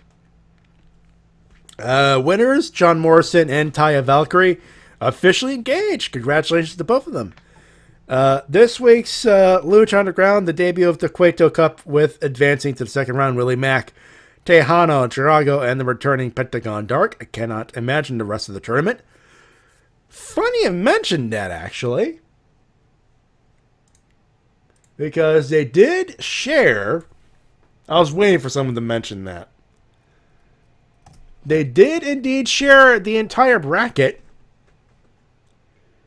Let me just set this up real quick. And put that up for you right there. I need to move that around a little bit there. There's the Cueto Cup. By the way, I'm reading Dave Meltzer's Twitter, and he just put out an interesting name for a sixth woman in the match, if there is one. Ooh. Asuka. Hey. Oh, yeah. There's a name for you. Yeah. There's a name. And by the way, the link is in the Skype for you folks in the Skype call, by the way. Let's see. There's Jeremiah Crane, a.k.a. Sami Callihan. Yep. Mm-hmm. Joey Ryan versus Taya. Killshot. He's still there. Yep. Oh, good for him. Phoenix versus Mariposa. Okay. Marty DeMoss versus Saltador. Oh, there's a mystery person against Son of Havoc. Yep. Yep. Sexy Star versus PJ Black. Before he fucked himself up. Hey, yep. We got Prince Puma's in there. We got El Dragon Azteca taking on Dante Fox. You got Son of Havoc versus Blank Cage versus... Oh, who cares what his name is? He's going to die. Vinny, I'm about to die, whatever your name is. Yep. Viano versus Mil Muertes. Mascarena Sagrada, who's going to die against Cage. Well, but if he can get past Pendar. Yeah, of course. But he will. Yeah, but we got a solid tournament we got here. Yeah. Nice little tournament. I assume that this coming week we'll see Group B, since we saw Group A this week. Yeah, it's 4 matches a week for the next 4 weeks. So we're gonna get Group B next week, and then C, and then D. Logic dictates, of course. This week's lunch, of course, Kenton Wadger the rest of the tournament. So there it is for you on the YouTube thing. Also, say goodbye to El Gato, who, after he received the "I'm a man" punch to the face to with Cage. He's definitely playing with power. I get it. Me too. Kurt Hawkins is now a father. So also kudos to him. Fact. Yeah, that is a fact. The first 4 participants in the Mae Young tournament: Tony Storm, Lacey Evans, Princessa Sugar Hit, and Crazy Mary Dobson, aka Sarah Logan. Cannot wait for the rest of the participants. Sanjay Dutt, first time ever TNA X Division champion after years of losing it to Low Key.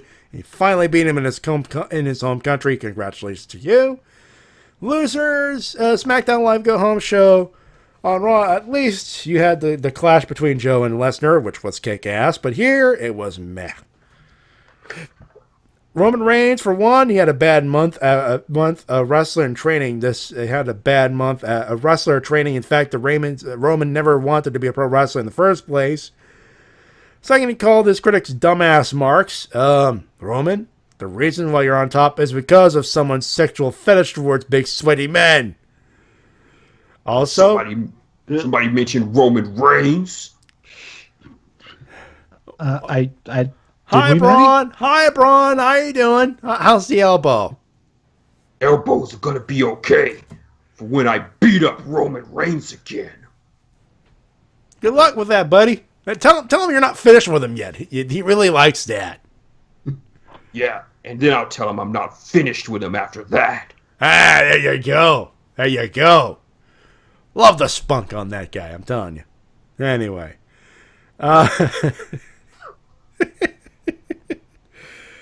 Roman, the reason why you're on top is because of someone's sexual fetish towards big sweaty men, a.k.a. Vince McMahon likes big sweaty men. Also, think of the people who struggle to get noticed and get their they have their stop in the pro wrestling business. And WB isn't the only place to be, or ROH, Lucha Underground, WCPW, CMLL, New Japan. Good luck trying to get a 7-star match, Joseph. Also, for the haters, put the blame on creative, not the wrestler. Well, that's it. I'm sleepy and tired. Hope you have a fantastic weekend and take care. Next week, 400th episode. Well, it'll be a little late, but thanks. But thanks in advance, though. Much appreciated, and of course, much appreciated for everybody. We do appreciate it. You have no idea. Those, ladies and gentlemen, if I could get it correctly, here we go, are your emails and comments of the week. You can send them at the Wrestle-Cast@gmail.com. When we come back, Money in the Bank 2017, the preview, and of course, another clip of the week. This time from Bring It to the Table on WB Network, featuring a very interesting mention out of Corey Graves. We'll be right back.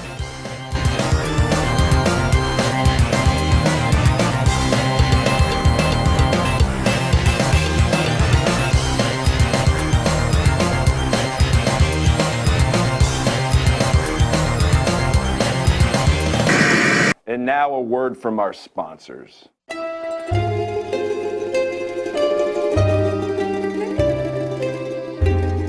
I wanted tonight to be special. That's why I put all of this together for you. Something so indulgent and decadent. Pizza Hut's Cheesy Bites Pizza. To say this is weird would be an understatement. Does your girlfriend know that you're cheating on her with a Cheesy Bites pizza? Alicia Fox doesn't need to know about this. Relax, Casanova. We're not going to rat you out to your little girlfriend about what you're doing. Whatever it was you were doing. And you should be sharing all 28 poppable cheese-filled bites. No, you guys aren't as bad as people say. What are you doing? We're taking this with us. Unless you want us to tell your girlfriend about all of this. At least I'm not going to tell Alicia. Oh, we're still going to tell her. Yep. This is WMOB Mobile, 12 on your channel dial and 12 in the TV ratings. Tired, achy back got you up against the ropes. Burning, itchy hemorrhoids making you cry for mommy. Performance anxiety making you feel embarrassed and like less of a man. Introducing Elite Cold Spray! The #1 cure for dry eye syndrome. Elite Cold Spray. If you order now at YoungBucksMerch.com, we will throw in a complimentary can. Elite Cold Spray, the preferred dry eye cure. Oh my God! The burn! This product doesn't even work, guys.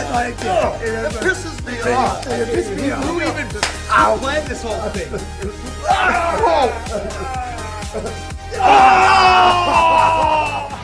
I will talk about the dives. When Ric Flair called Mick Foley a glorified stuntman, I think that was a little bit over the line, especially in Mick Foley's case, but I understand the sentiment behind it. Guys do dives because they don't know how to work. Guys do flips because they don't know how to work. I watch these guys do tryouts every single week at WWE. I sit out there at the announcer desk, watch these guys come in. You have so few guys who even know how to lock up, how to put a headlock on properly. All they do is get a headlock because they want to go into the next move. They want to do some silly, stupid dive, and it is silly, stupid dive. They want to get the crowd chanting, holy shit. You want to talk about matches that matter? Randy Orton can go out there, John Cena can go out there, AJ Styles can go out there and put together matches that matter and not have to do silly dives because they don't know how to work. Don't you think it's ironic, though, and believe me, I'm the last person who wants to have a problem with Randy Orton backstage, who I don't know at all. But Randy is one guy who some people, even Triple H, has sort of alluded to, doesn't necessarily leave it all in the ring every single time. And don't you think it's a little bit unfair to paint all those guys, the only reason they dive is to get a cheap pop? There are guys who work and dive, aren't there? There absolutely are, and this is one of the rare cases where I'll say, John, you're wrong. The business has evolved. I understand. You and I have talked at great length about the history of the business and some of the all-time. You and I were talking about the Buddy Rogers, Pat O'Connor match, 1963, which I thought was great, and you thought was incredibly boring. All right. I understand the contributions that these guys made, but just like in any form of entertainment, things evolve. The audience's attention span has changed. You need to do more high-impact things. Do I think you need 30 dives and 30 super kicks a match? Absolutely not. But for everyone to kind of be dismissive of guys who work that high-flying style, that are the daredevils, the cruiserweights, I think 205 Live would be the best show on television if all these guys got to do what they were able to do all the time. It's not a matter of not being able to work. Maybe sometimes guys don't have the great physiques or they're undersized. But you want to get the world talking about what you're doing. Last year sometime, there was a couple guys named Will Ospreay and Ricochet, who over in Japan had this match that set the internet on fire, and you had a very similar discussion. You had a lot of the old-timers saying, this isn't wrestling, this sucks, this isn't whatever.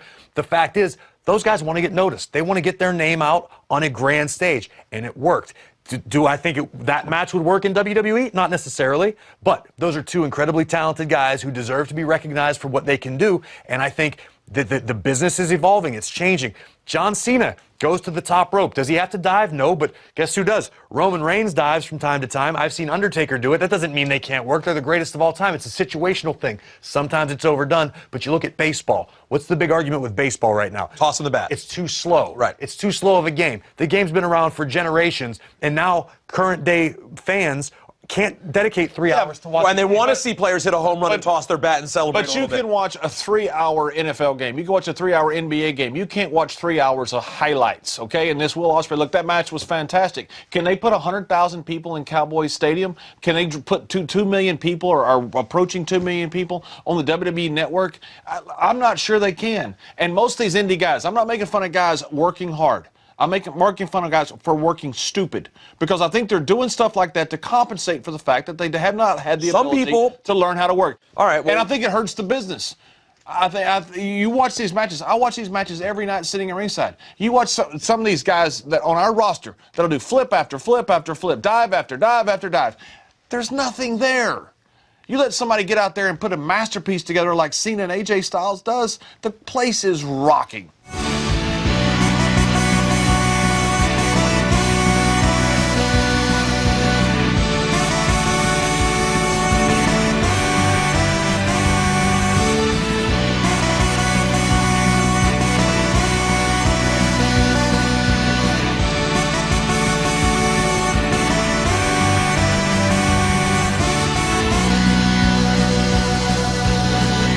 And we're back here on the Wrestle-Cast, presented by RBT Entertainment on the BrokenInfinite.com, PanaMac.com, podcasting places, iTunes, and of course, live on RBT Entertainment's official YouTube with YouTube channel. I fucked up there for some reason. I don't know why. I'm tired.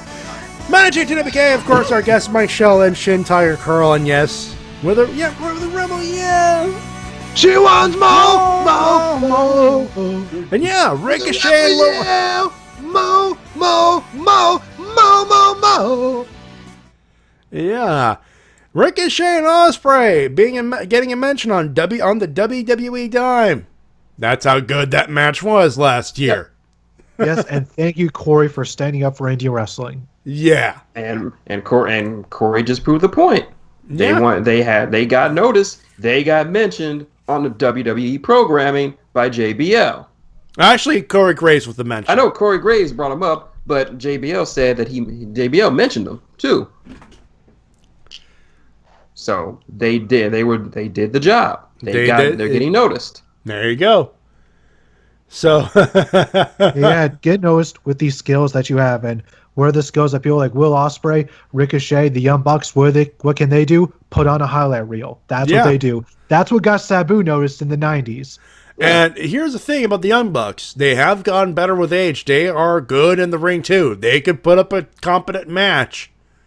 Yeah, just look at their match from Dominion, where they told the story of keeping Trent from tagging out to Rocky Romero.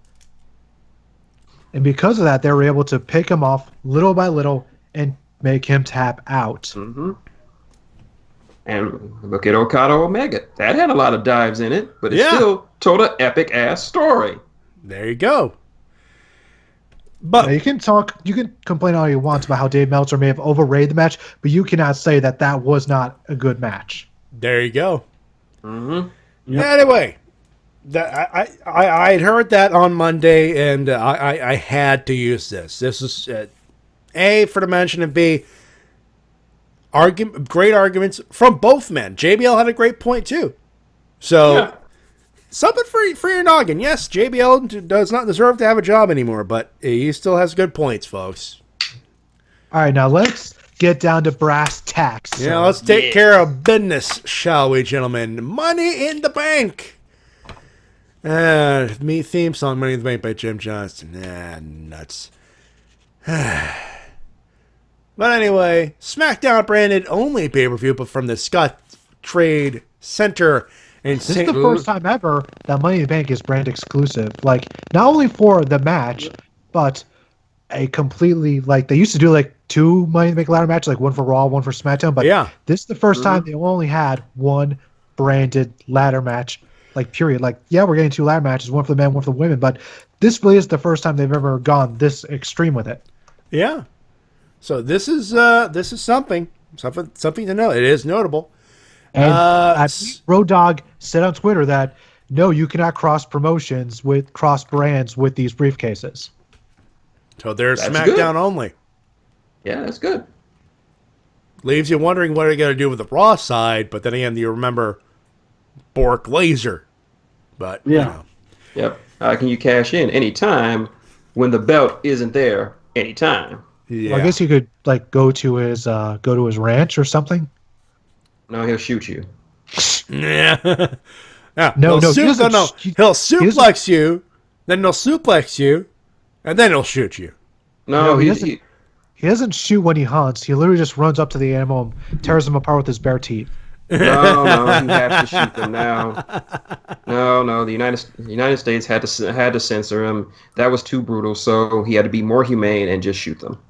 Yeah, I think that's what I heard too. Anyway, Scott Trade Center in St. Louis, Missouri, is the venue, the city and venue. You know what I mean? Tired Matty is tired. Episode 400. What else is new? The pre-show match is the Hype Bros taking on the Clones. Sans, are they doing the whole Caribbean timeshare? No, they've bullshit? dropped that gimmick completely. Yeah, they're just the Colognes, aka the Jobber Tag Team. Hey, Zack Ryder's back, so that's good. That's awesome. Mojo's gonna turn heel on him. Nah, he's too coked up to turn heel on anyone.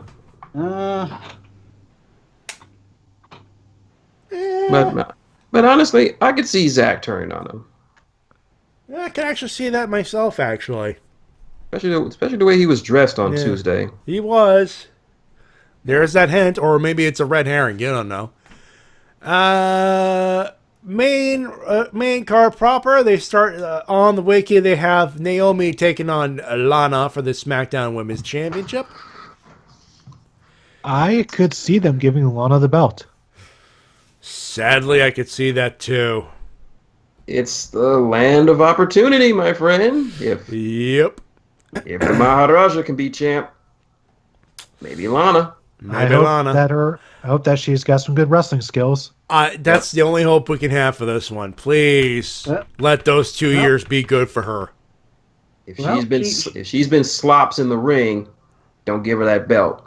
Mm-hmm. She's had a pretty good trainer. Sarah Del Rey. And Sarah Stock is in there too. So and also Brie Bella from the Total Bella episodes. Okay then. I ought to date you for that.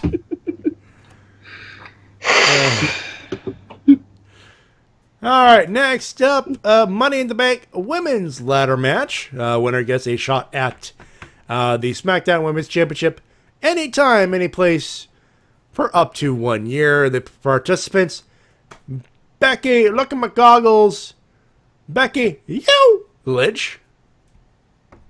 Charlotte Flair versus taking on Charlotte Flair, taking on Natalya Neidhart, taking on Tamina Snuka, taking on Carmella versus the shit scene. James Ellsworth. That's James Pimp Daddy Ellsworth to you, Matty. No. I refuse to acknowledge that. No. It's James. I just beat Alex Jabali in Tekken 7. That makes me better than Kenny Omega Ellsworth. What? That can't be true. It's his nickname. It's his nickname now. Are you telling us that James No Chin Ellsworth just beat Jabali? No. James Ellsworth is not at. It's not that. Don't scare us like that. One thing that's too much. One thing there's too much testosterone in that building. He would blow up from it. Nonetheless, James Ellsworth is Yujiro Takahashi's best friend. They're both pimps. One's the Tokyo pimp, the other's the American pimp. Fair enough. Yep. I sense running gag from Rift Down. Yes. Yeah. Nonetheless, who do you guys call on this? Because who do you guys got? I said it up before Rift Down. I say it now. I'm picking Tamina. I think she's due for something, anything more than just being the goon. Hired goons. Whoa. I'm actually going Carmella, or if it goes the right way, James Ellsworth. What? Yep. Bodies laid across the ring, and the only one still on their feet is James Ellsworth. He gets the case. I'm gonna be the smart person and actually pick someone who's actually in the match, and I'm gonna go with Carmella. Either Carmella or Natalya. Natalya. That would be my call. All right, next up, SmackDown Tag Team Championships. The New Day taking on these nuts from the Kona Stowe. No, Matty, you gotta put some more slang in it. These nuts. These nuts from the Kona Stowe. There you go. All right. That's why you two are here. Yeah, it helps that I grew up in a very black neighborhood. And I'm white and I am lame. That's just a fact, folks. Keep it on the Usos. That's what I do. There's a part of me that's saying yes, keep it on the Usos, but at the same time, the New Day are a merch printing machine. They are. And usually when that happens, merch printing machines get belts. Hi, Santana. How you doing? Especially when considering they got that WBShop.com. You look at the replica titles and there's a New Day branded tag team belt. What could it mean? Merch opportunity, obviously, but it's in there. It's in there. I'm going with the New Day.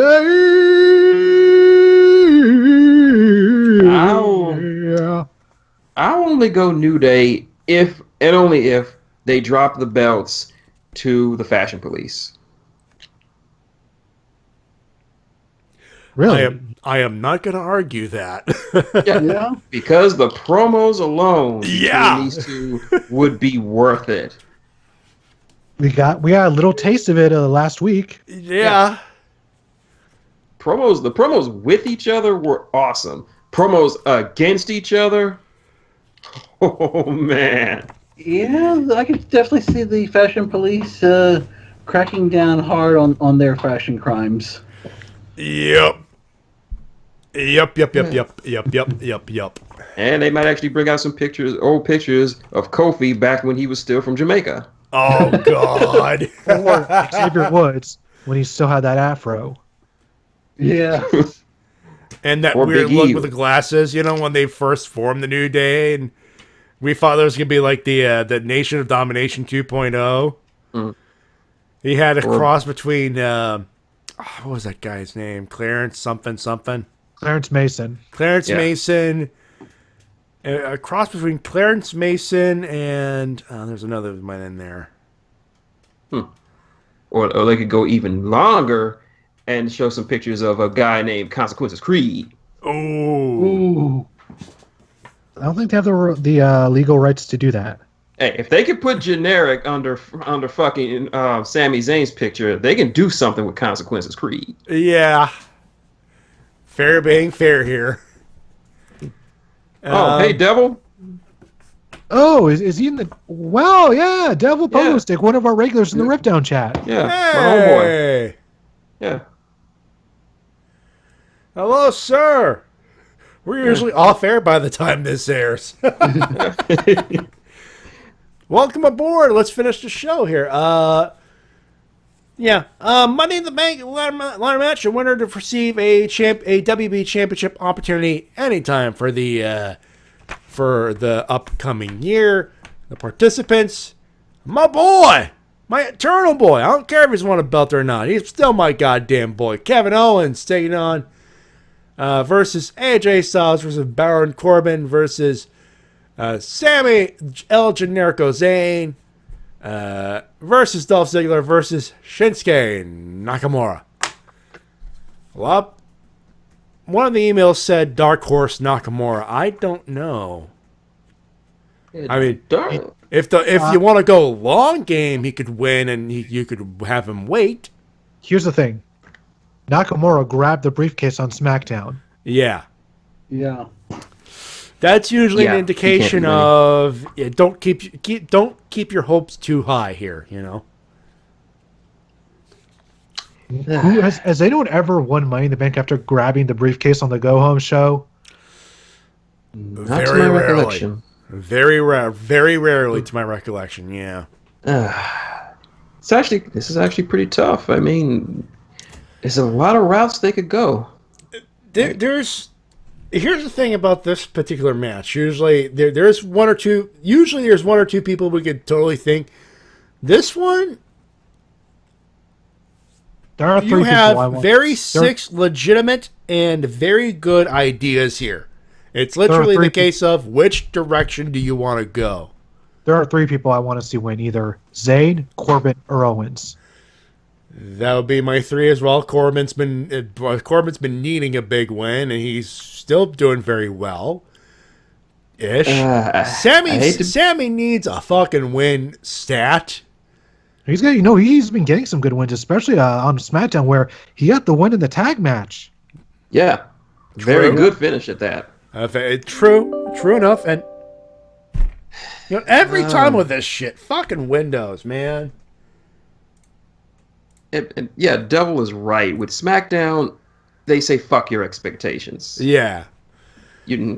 For me, there's only out of everyone, Dolph is the one I see least likely to win. He's already had his time. He's already been Money in the Bank champ. He's already been Money in the Bank winner. He's already had his time in this limelight. But any of those other guys, I could see my dark horse is Baron Corbin. He's not there yet to be ready for a world title. He still needs a little bit more seasoning, but he's getting there. But if you want to make that money, I'd either say either Sammy for the underdog route, AJ just for another feather in his cap, or Shinsuke because Shinsuke. The idea of a guy that lethal with the power to cash in at any time, there's a lot of things it could do with that. Here's how I see it. Dark Horse, Shinsuke Nakamura. My other two calls, Baron Corbin, because you got good heel heat with that if you could do it. And that briefcase is going to get fucked the fuck up, and we all know that. I'm going to say I want to say either Sammy or Styles. That'd be my call. Now, if they give it to if KO wins it, then I could actually see him being double champion. That could work. Owens would be my people going who if you have to pick one guy, Owens. He could do so much with that briefcase. You have no idea. That he could. This is probably the one guy you could. If there's a safe bet here, Owens. Good heel heat will fuck up that briefcase to get wins, get cheap heel wins.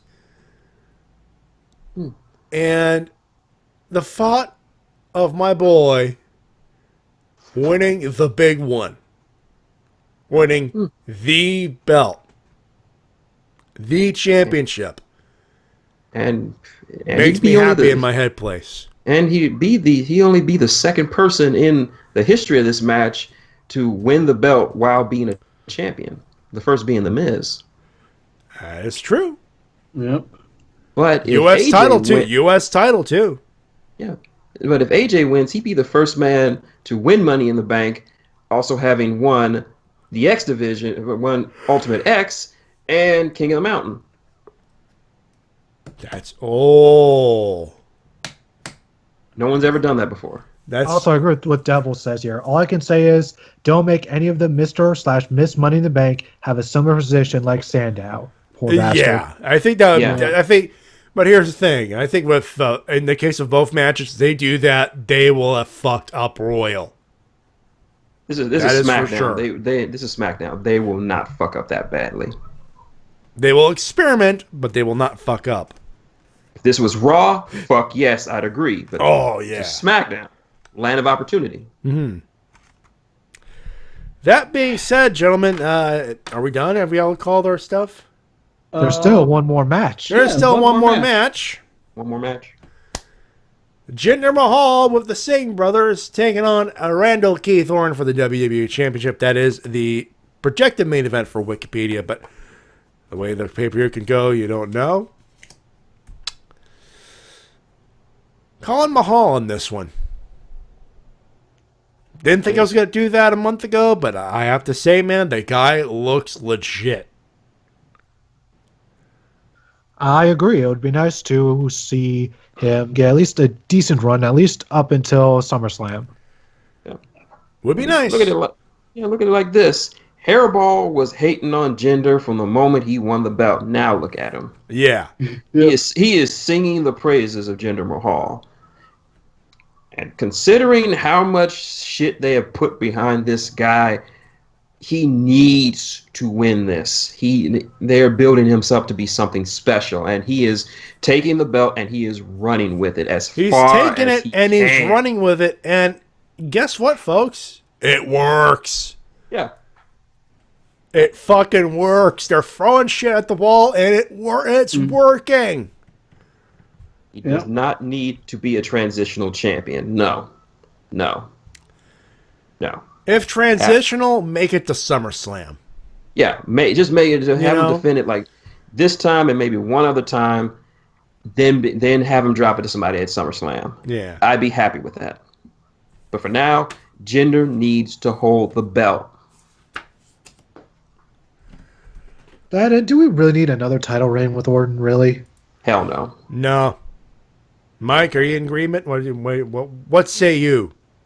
Yeah, keep it on Jinder. We don't need another put me to sleep promo from that champ.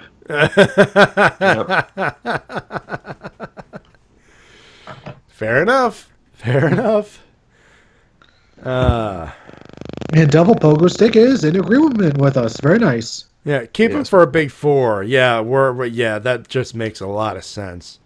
Yep, we'll have Ginger drop it to Cena when he comes back. Mm-hmm.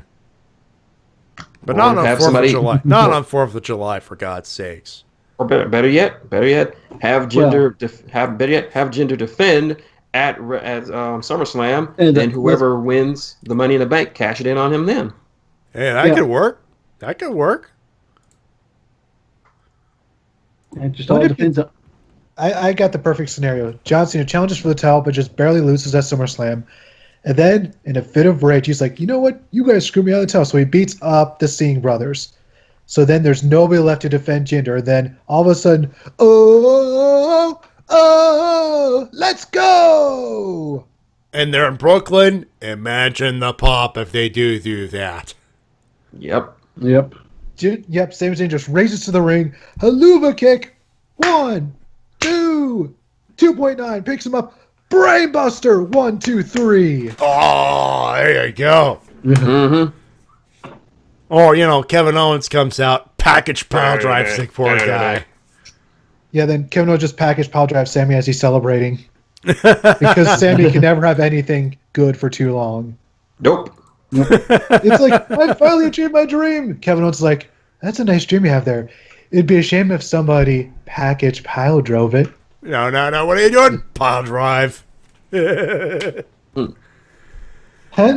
such is the story of Sami Zayn. And Kevin Owens. Owens. Suffer for his victories. It's bullshit, but it's true, Yeah. Anyway. No, we're done here, right? We're done here. We got a few things to do. Yeah, we got winners and losers to take care of first. Shin, I'm going to let you go first because you mentioned you had a D-cell battery to take care of. Yep. And this will be a first for me. This person is the biggest D-cell battery award winner of all time. He is a permanent winner of the D-cell battery award. Anytime I appear on this show, he will always be the winner of the D-Cell Battery Award, regardless of what happens the week prior. That person is one Mr. Darkside Phil, a.k.a. DSP. I'm not going to bore you with the details. I already told Mike, Matty, and T-Dub about what happened, but I will just say it like this. If you are willing to deny the love of your life emergency medical care because it inconveniences you, you, sir, are an asshole. But yeah, DSP, fuck you. Now, as for my losers, most of Raw for being boring. You mean the rest of Raw after the first 10 minutes? Well, there was that promo by Neville that was pretty decent. That is true. Yeah. But everything else about Raw, boring as fuck. Especially that segment with Noam Dar and Alicia Fox. Oh my God, yeah, folks, the Cheesy Bites thing was the best thing he's done in a while. That shit was cringe. Yeah. But also I'll have to give another loser to fucking Bailey. That interview made her look so fucking incompetent and weak and gutless. I know this is not true. I know it's not true, but and unfortunately I have one more loser to give, and I just gave this one. This was one that we probably all have. Because we saw it at the start of the fucking stream. Yeah, we were about to go live, and speaking of CEO, the Tekken Royal Rumble. Yep. And of course, if you guys didn't hear about it, yeah, Kenny Omega was there, and he lost to fucking Alex Jabali. And I just lost. He got jobbed out. Like, it was a complete squash, and just so sad. He got bodied. It was free. It was so fucking free. I feel bad for you, Kenny. But those are my losers for the week. Mike? Losers. My employer for sharing my job. Yeah.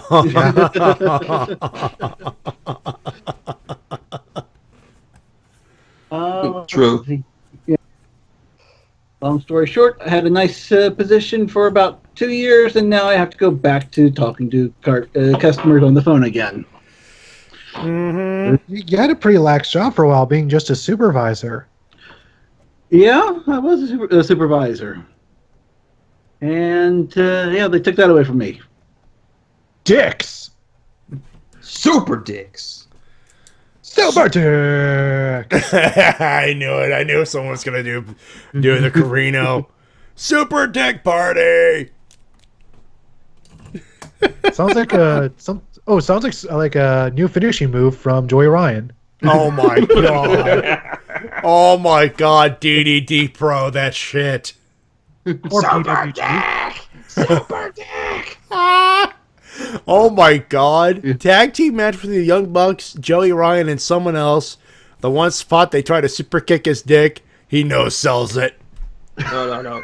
The Young Bucks team up against Joey Ryan and the now unretired Human Tornado. They have had some conversations on Twitter. There we go. Fair enough. Mike, anybody else, or we're moving on? Well, also, well, I'm going to say for Lucha Underground, because we will no longer see the Renegade ride again on there. Lorenzo Lamas. Yep, with Lorenzo Lamas' character taking the taking that glove to the face. Oh yeah. God, yeah. The Renegade got killed. Yep.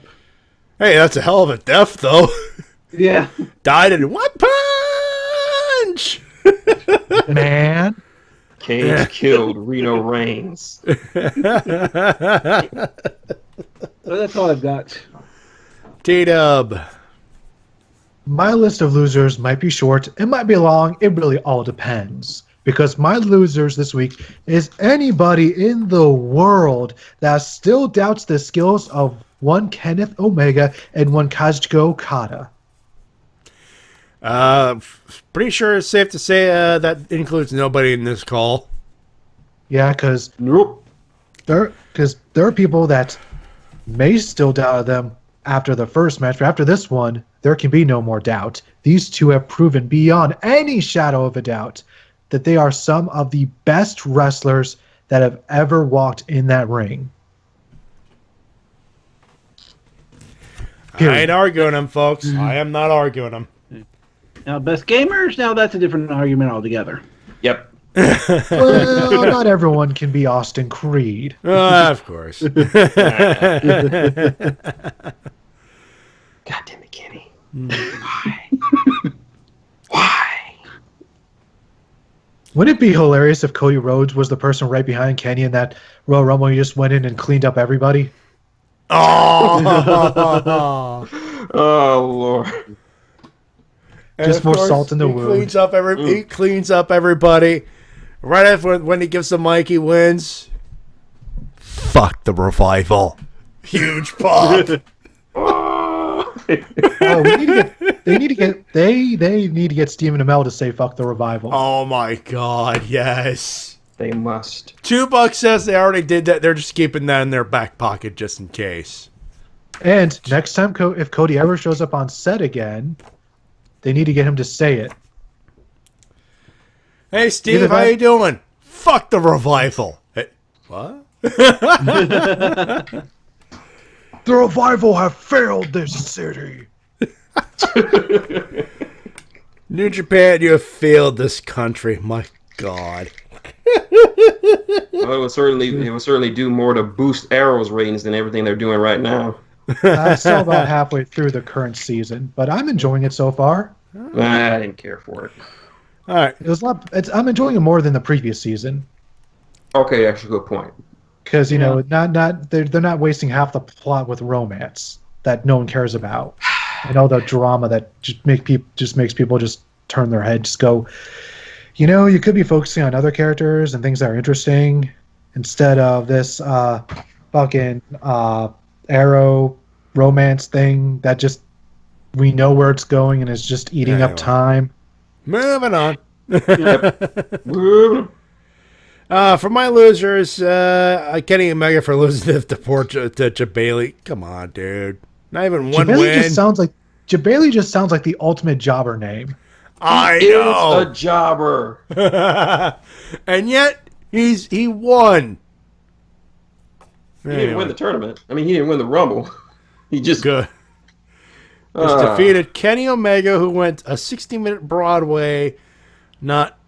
I was live 5 You see, days exactly. ago? That's what happened. You see, that 60-minute Broadway plus the plane lag caused the loss. Yep. And Bailey set up the tournament, so he probably set it up against him, knowing all this shit. He could have put him at number 30 and had him rest up some after putting down that great match, but no, he put him in there early, took him out when he was weak. Fucking Bailey. Bailey's a bitch. Thank you. Bailey's a jabroni. Fuck the fucking jabroni. Anyway, as for my actual loser this week, I can't think of anybody else but Bailey. Looked absolutely weak. You want character assassination? Right there, man. Right there. And Simon Miller, you're putting way too much faith in the writers.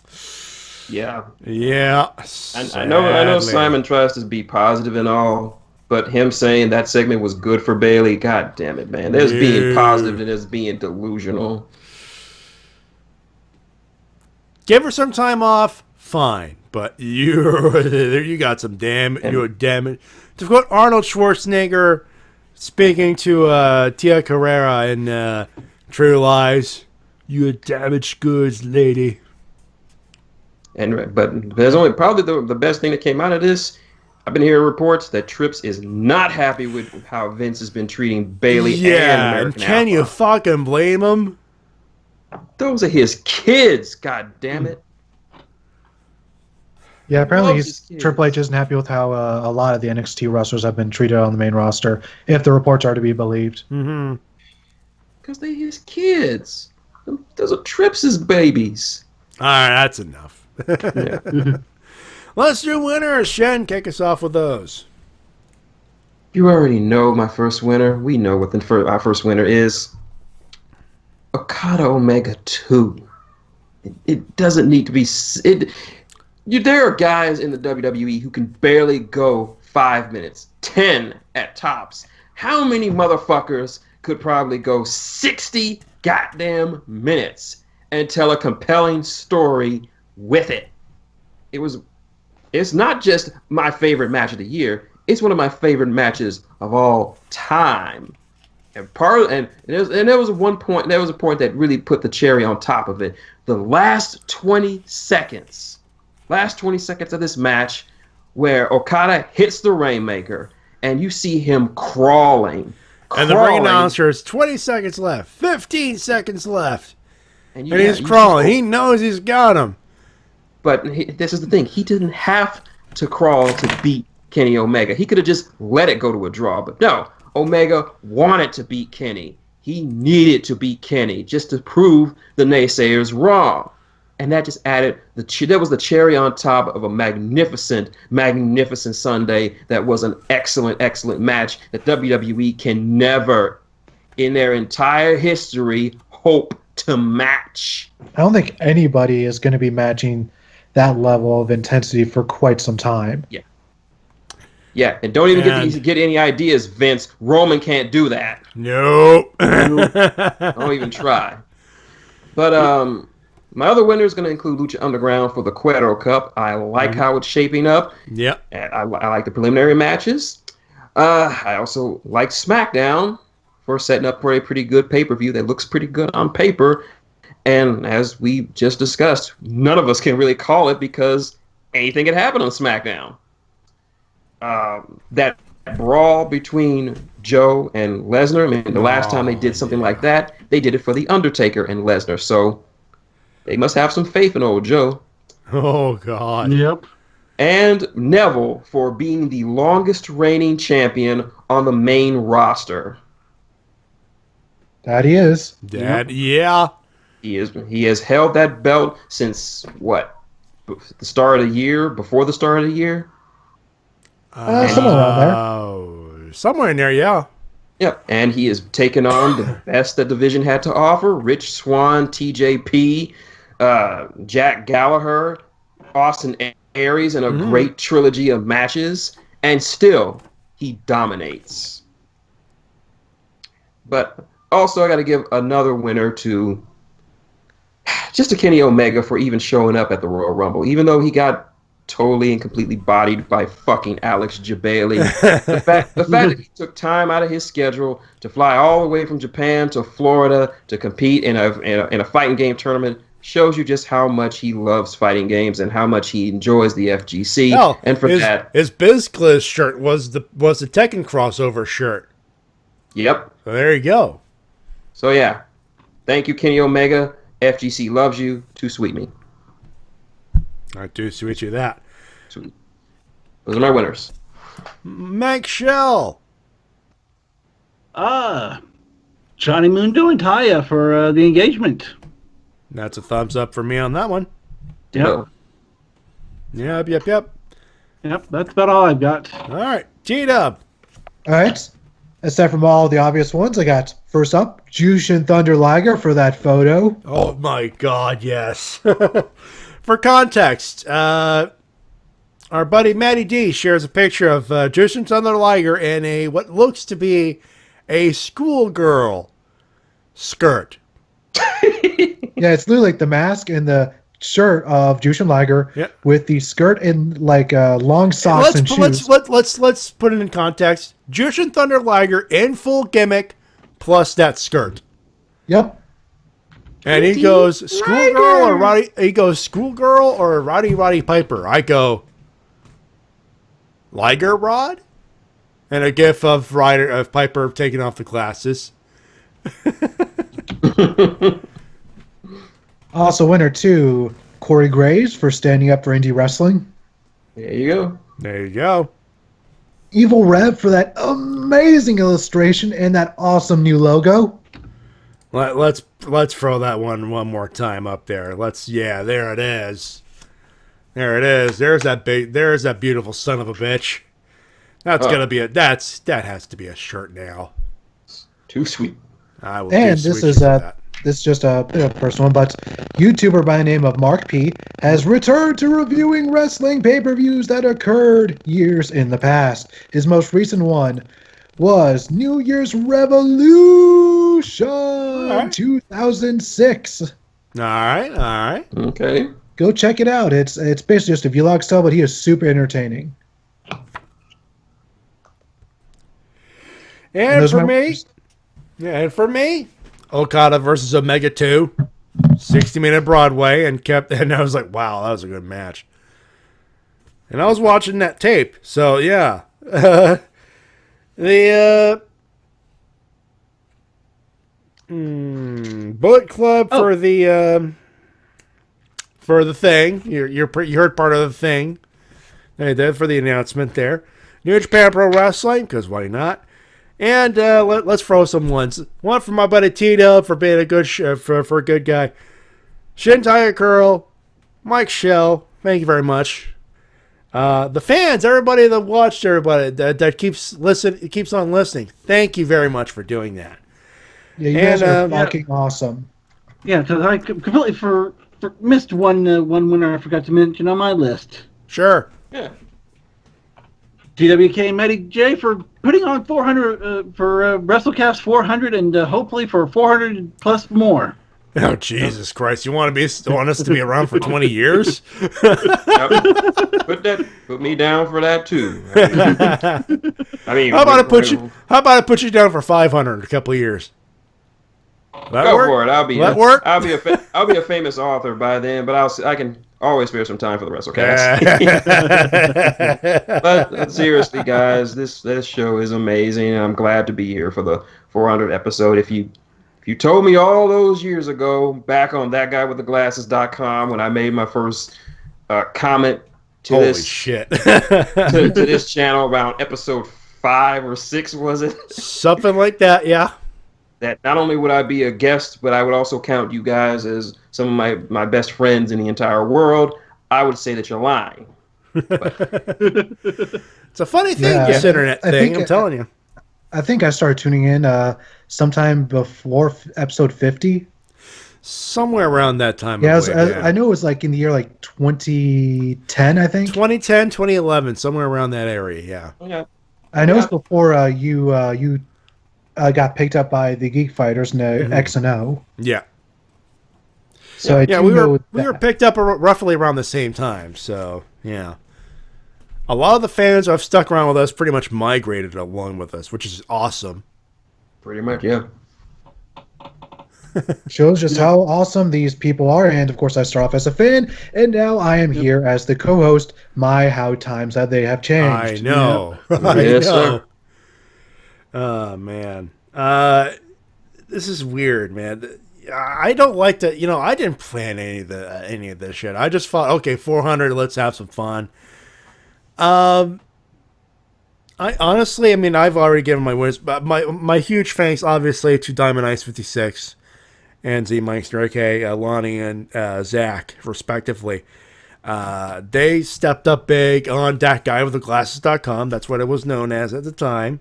Yep. It was the blog section before it turned into the community section until they scrapped it. And we were on Blip. We're on Blip TV. Yep. We are on blip.com or blip.tv or something like that. And boy, am I ever glad we found that server with RVT at the time. So my thanks to a lot of people. I've done this before when we did the 5th anniversary a couple years ago. So I'm not going to bore you with the whole list again, but I will say this. Thank you to John Easy, you, T-Dub, obviously, everyone, Mattis, anyone that's ever been Mumbles who've joined us in the last 100. Rappo. Well, I miss Rappo. We all miss Rappo. Blunt but awesome. I could go all night, man. I could. I'm not going to. But obviously, thanks to John. Thanks to Doc Pepper, Peter Lapp. He was the one who brought us up to them and started this whole damn ride with RVT that keeps going better. 4 years ago, I got invited to go to Ranger Stop with my buddy, with John and Easy. I didn't think we were gonna. Who the fuck that was gonna happen? This year, I'm yes, I'm blowing some of my own money, but I don't care. I'm going to Los Angeles, California for a con, literally for a day, just to hang out with Easy. Who the fuck that was going to happen, right? Yeah. It's all because of this partnership. So, my thanks to you, gentlemen, if you are listening to this. I doubt you are, but if you are, a big thank you for that. Obviously the fans, obviously my family and friends, they don't listen to the, I told them before, and I just felt I would say it here. There's a few other things. Thank you to Sean Faust.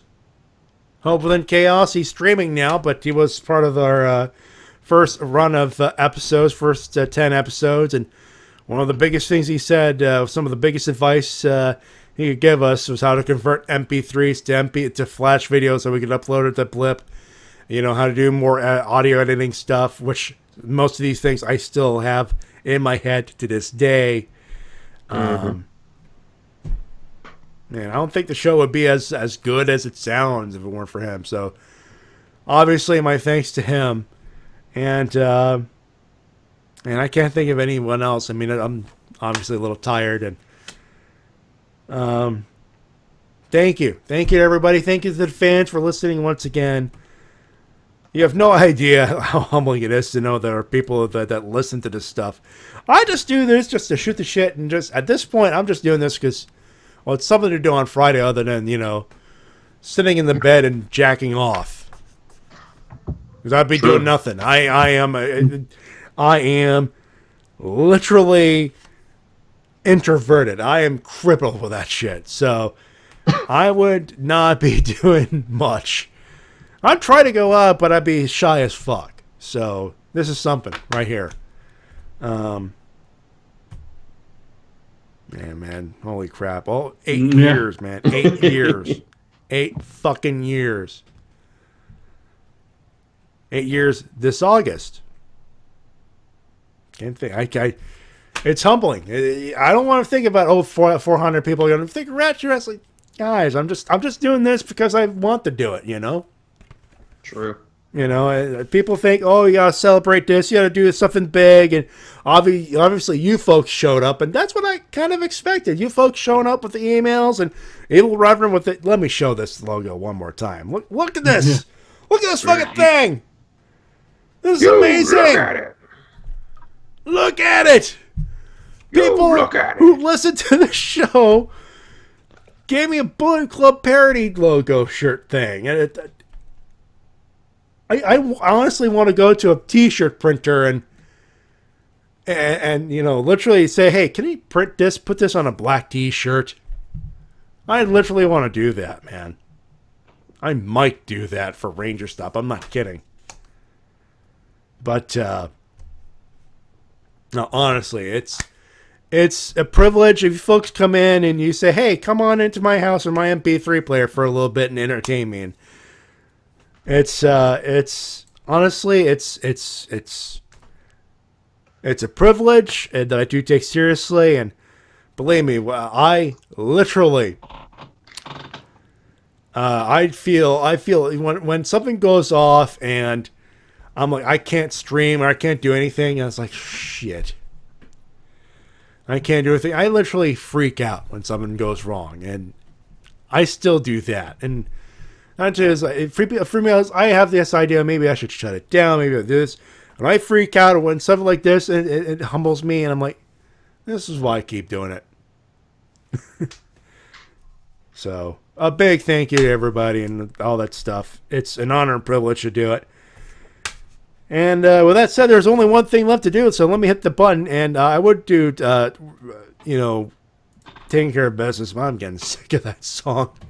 I'm going to put some ZZ Top on. So here's what's going on this week's RVT schedule. Helms with Tony Helms and the crew. What are we guys doing tomorrow? CAH? Cards Against Humanity? I don't know. Actually, Mike, do you know? I don't know because I'm not going to be able to join this week because I've got spending the day with Doctor Who Day here. Oh, that's right. You're doing that. That's true. Yeah. Anyway, so that's going on tomorrow. On Sunday, Toka Riffs Live, 7 p.m. Eastern Standard Time. We're back to the regular schedule with X-Aid, with Q Ranger, with, let's see, we got Amazons, we got Ultraman Orb, and we got a new show that we're debuting. So there's that. Monday, Rising Sun podcast, Viewer's Choice.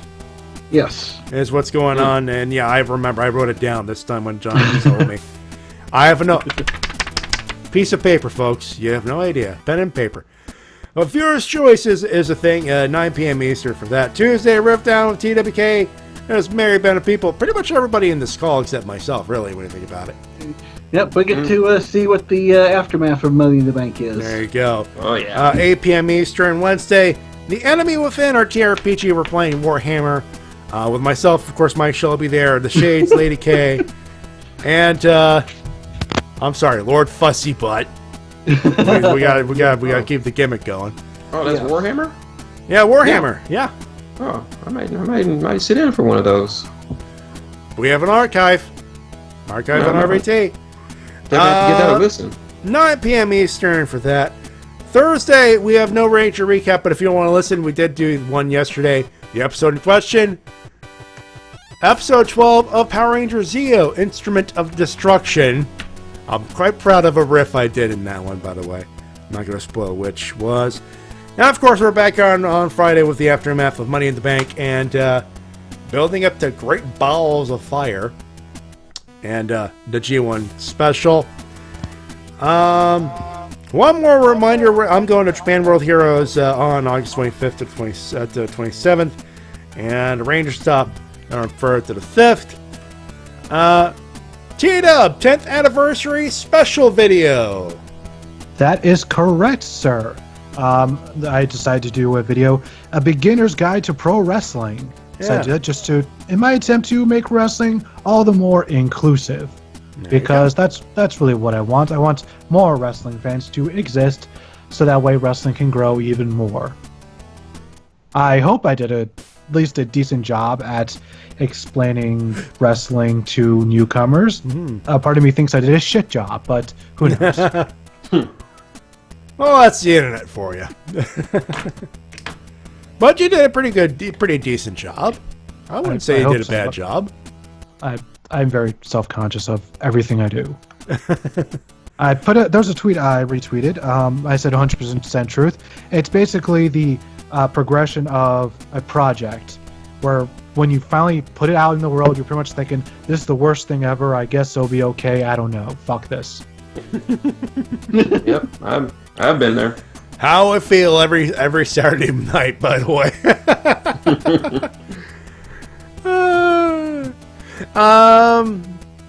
So check it out. It's on TWK's YouTube, youtube.com/TWK reviews.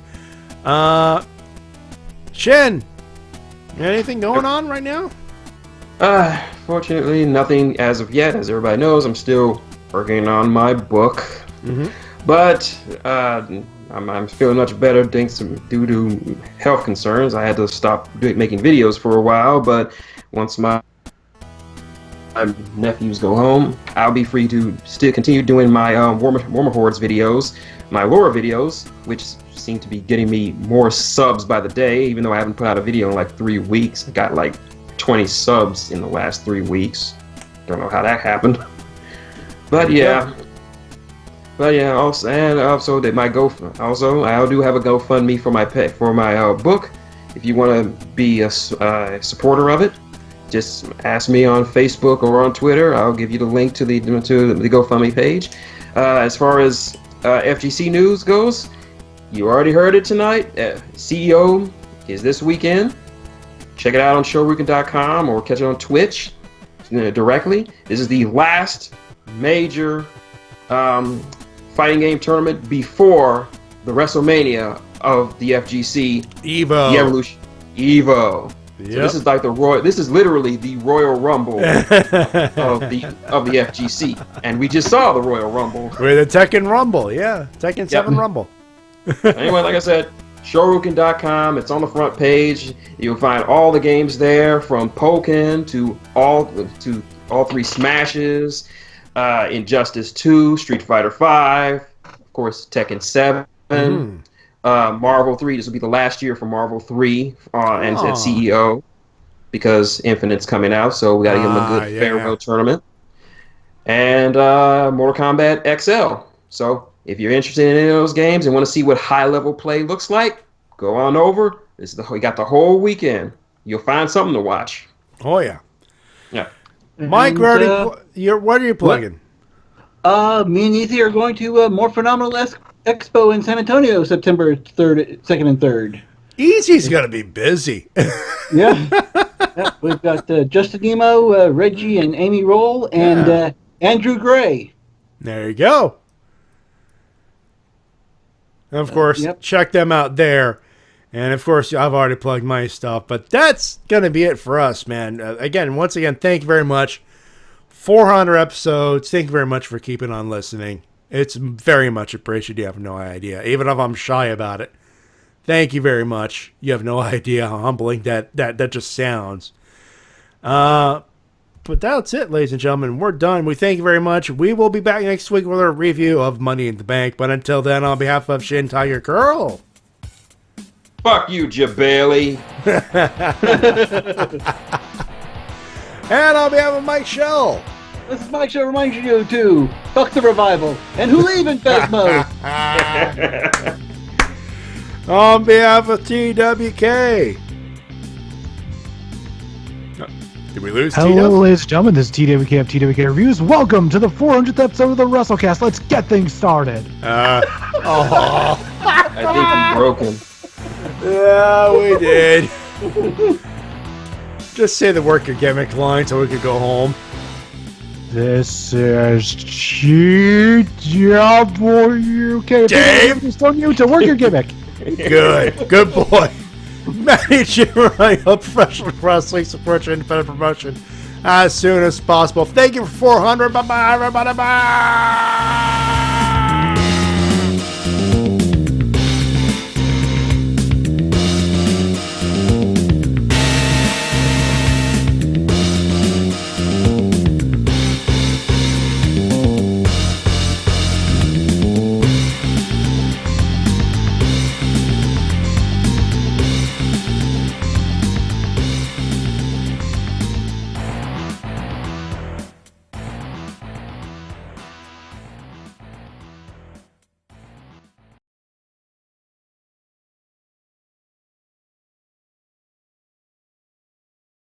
The company has forced the same 4 guys down your throats.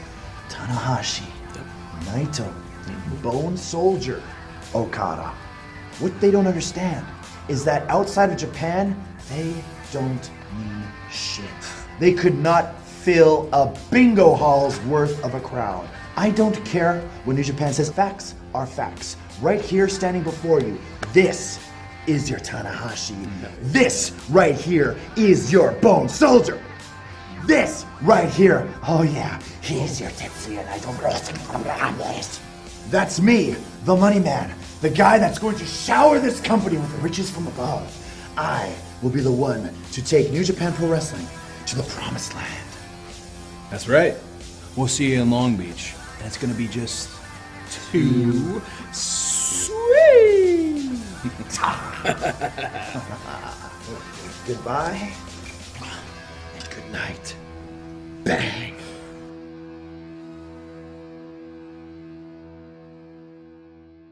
Let's go, Nick.